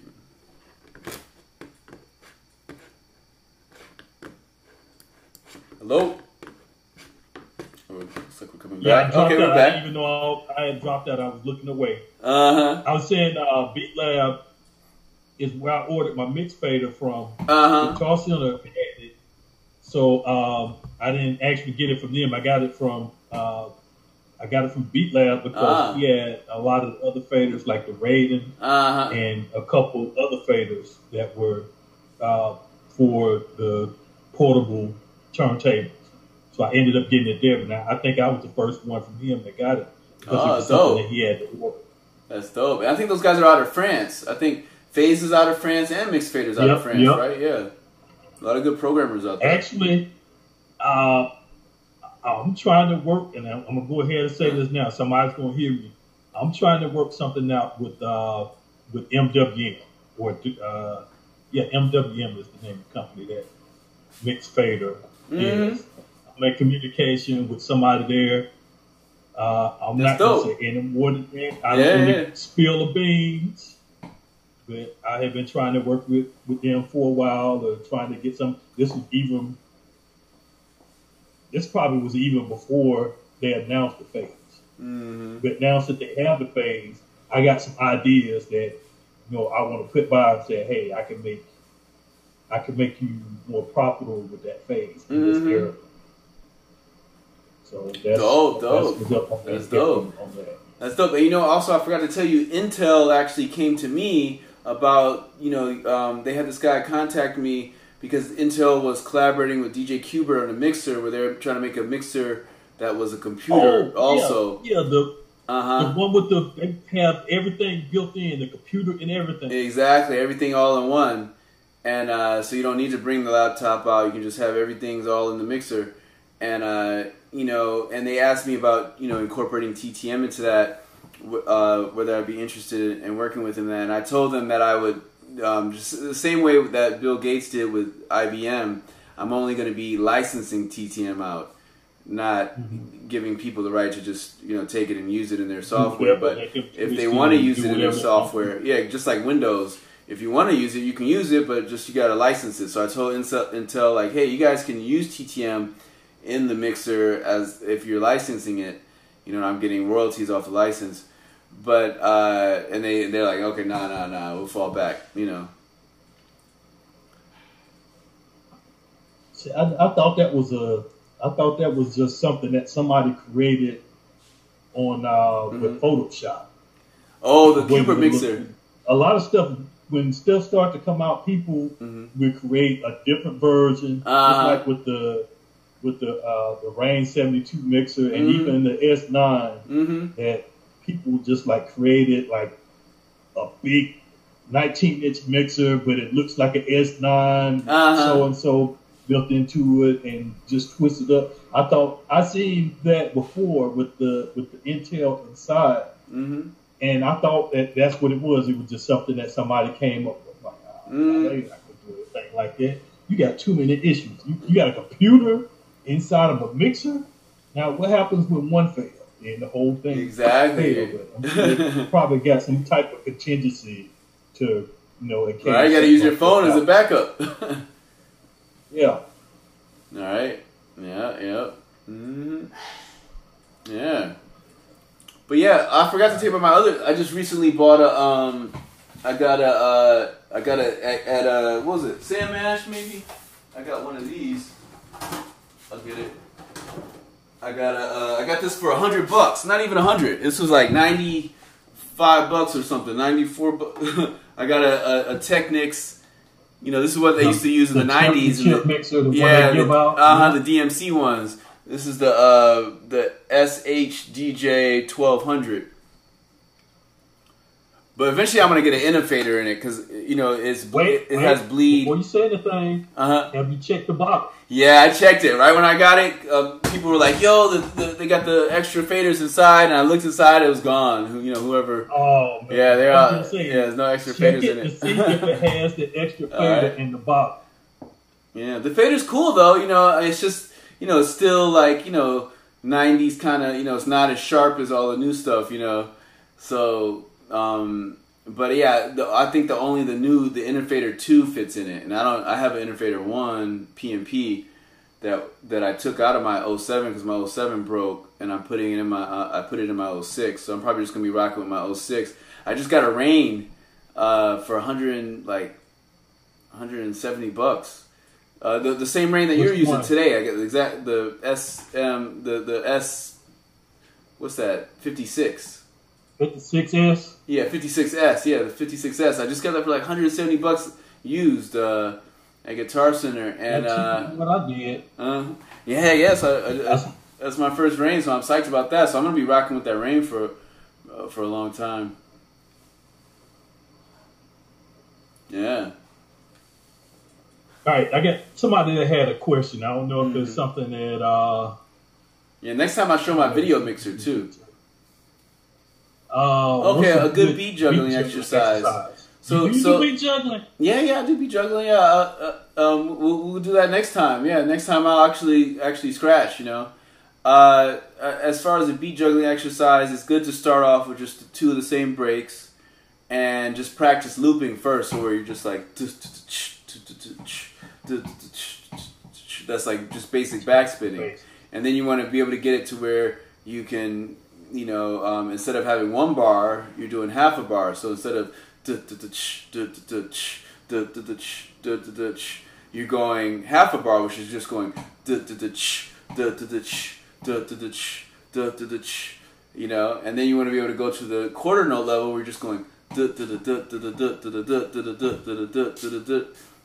and that's just basic backspinning. That's not technically really juggling yet, where you're changing the speed more so. So then you want to be able to change the time signature to that and be able to go, instead of like and you're going like and like so it's like so you're cutting it up into a new time. So that's the best practice is cutting it into a new time signature. And breaking down the beat, which Steve D, wears the Superman, he on his chest, the S on his chest, and that's why they, reason why Rock Raider and all of them call themselves the X-Men later, because they were the Superman, before that, he calls it the funk, which was just like started cutting it up and slow it down and freak it out. So I would say. I can send a basic beat juggling link of me and a student. I'll show him some basic things to do. But it's good to have a beat that has like something. You don't want to just have like a beat that has a lot of space in it. It's good to have a beat, something like a song that has something that's like arpeggiated in it. And what arpeggiation means is like a sample that's like so you can hear like and then if you go you can hear the difference, whereas if you don't have that sound and it's just like a bare beat that's just like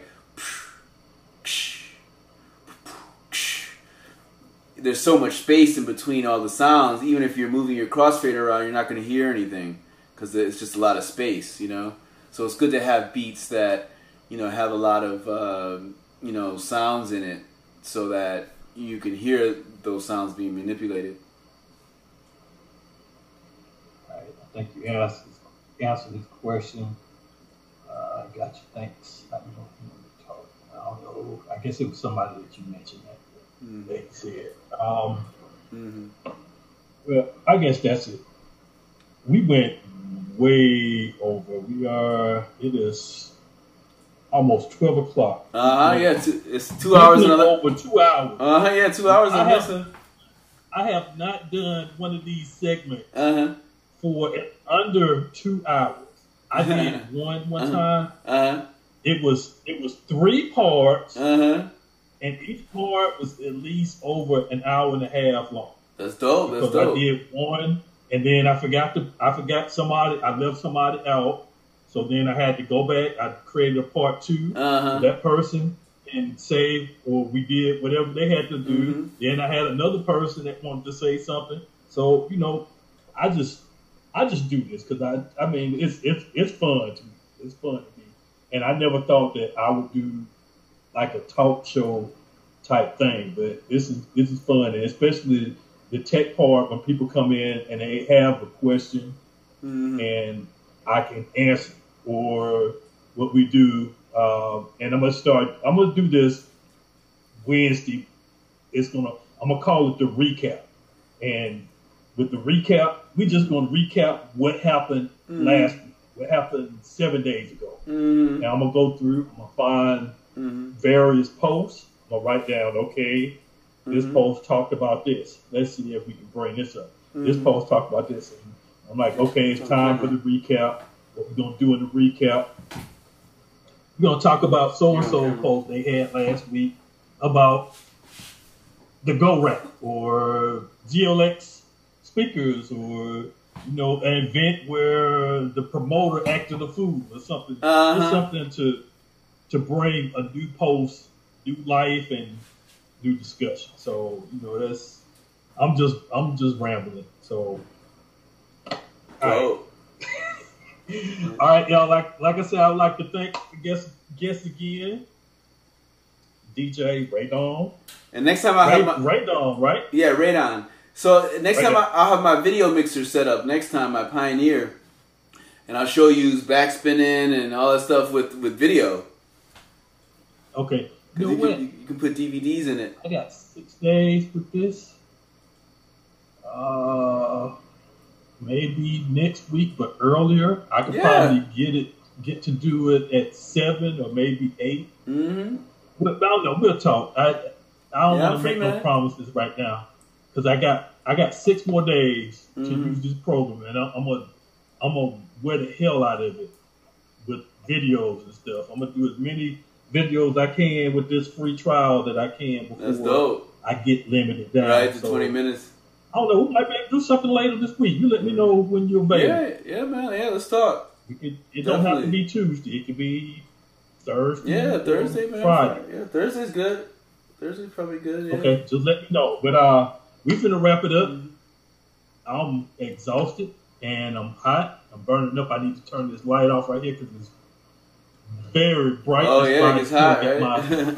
Visor on to keep the light out my eyes. Yeah. Like to thank my man again here for tuning in. Like to thank everybody that's watching now. I like to thank everybody that's watching later on. We're about to sign out. We'll talk to y'all later. Thank you for tuning in for another ATL DJ Z Tech Tuesday. You're here with DaKydd. Peace. All right, peace. All right.